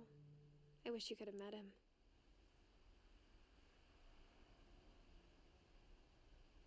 Seemed like a great guy.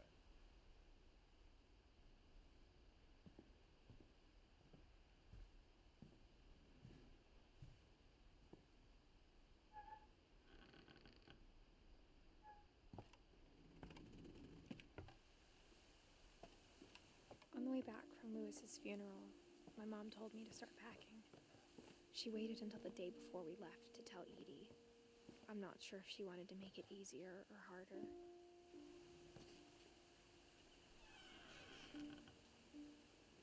I wish we'd stayed. But I understand why we left.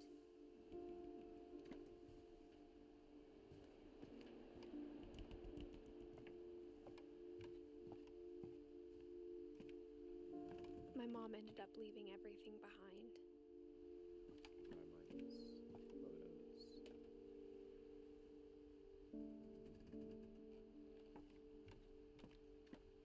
What happened that night had been coming for a long time. Maybe it should have come sooner. Now it's my room.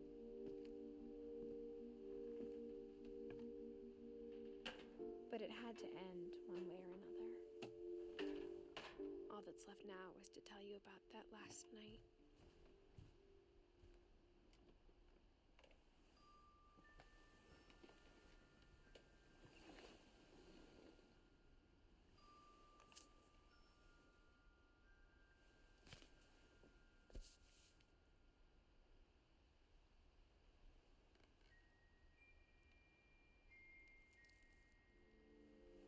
That whole last day, Mic off.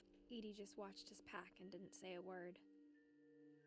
Until supper, when she raised her glass and said, "To our final night together, and all our final nights apart."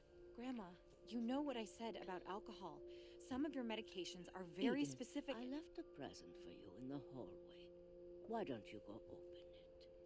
The grown-ups have to argue now. I'm sorry, you're right. We're all leaving tomorrow. Let's just enjoy our last... I'm not leaving. Edith, you're excused.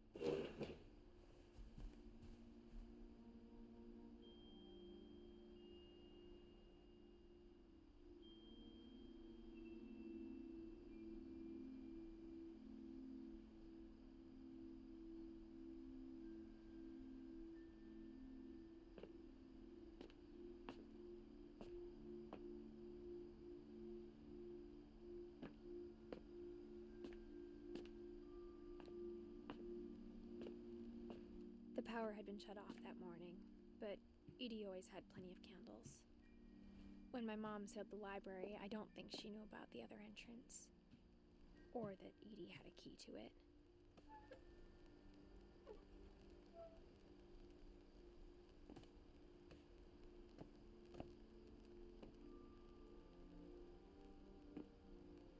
That thing you're afraid of isn't going to end when you leave the house. Edith has a right to know these stories. My children are dead because of your stories.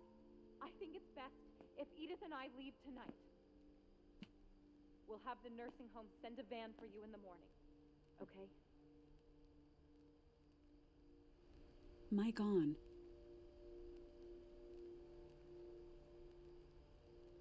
Okay. Time for the history. Dear Edith, there's so Mic many off. stories I wish I could tell you, but there's only time for one. This is about what happened on the night you were born. That night, the tide went way, way out.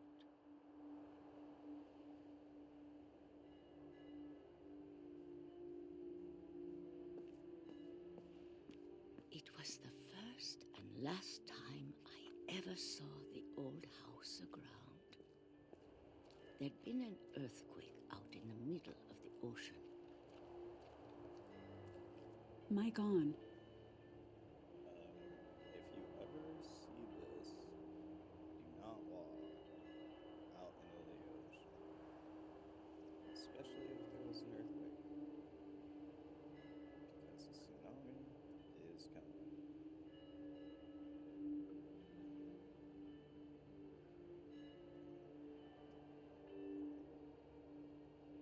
Mic off. Mic on.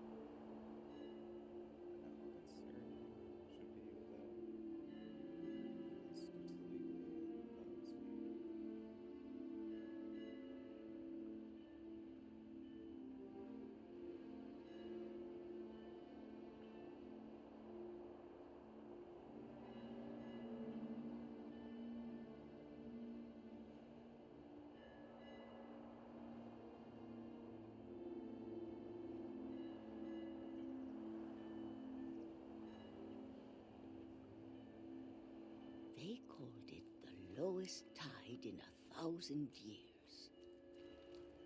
God, it smelled awful. You know, I've seen that house every day of my life. But I never thought I'd go back to it. When the fog rolled in, I lost my way.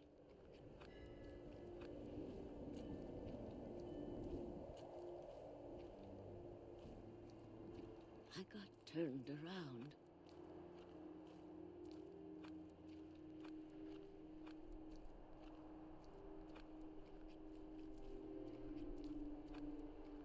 For a while, I wandered. I started seeing things.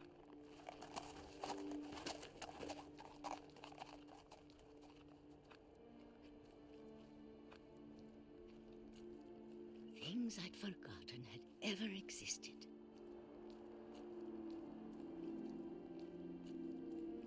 But when I saw them, they felt like old friends. That night, a lot of things came back to me. Or maybe I came back to them.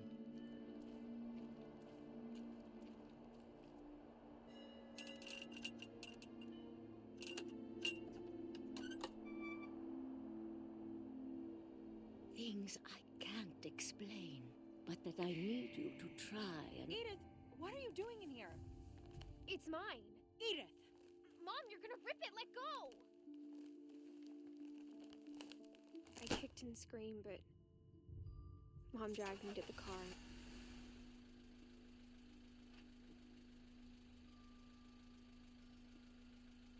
I never saw Great-Grandma Edie again. Goodbye, Edie. The next morning, the band came to pick her up, but she was already gone. After that, we moved around a lot.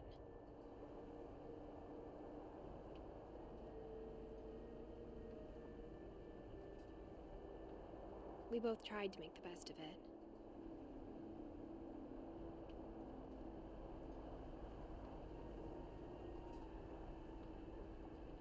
A few years went by.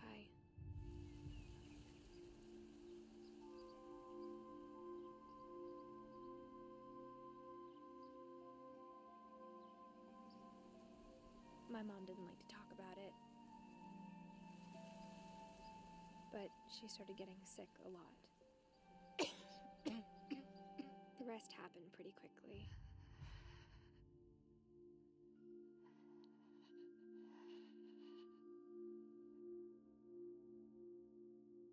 She got better for a while, and then she didn't. And then I was alone.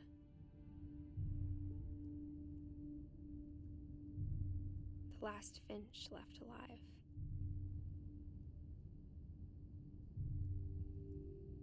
Until I found out about you.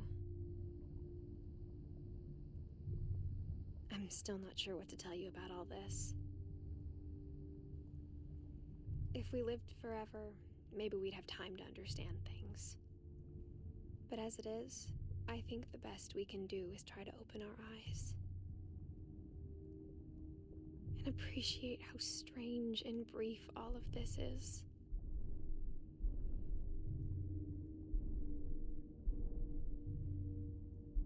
This journal was supposed to be for you. But now I hope you'll never see it. I just want to meet you and tell you all these stories myself. But I guess if you're reading this now, things didn't work out that way.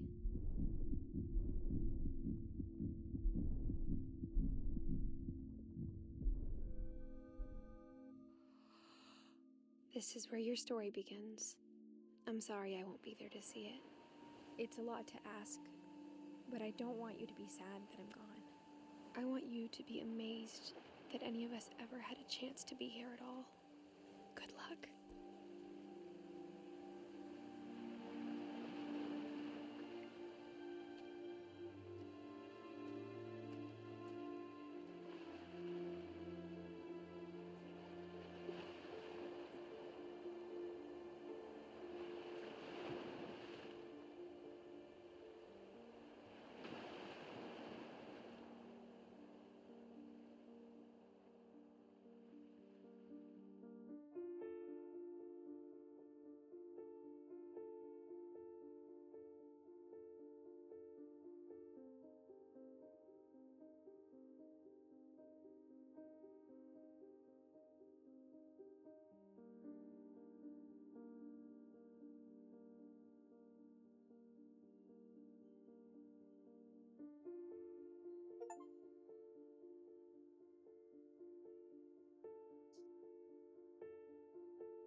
said.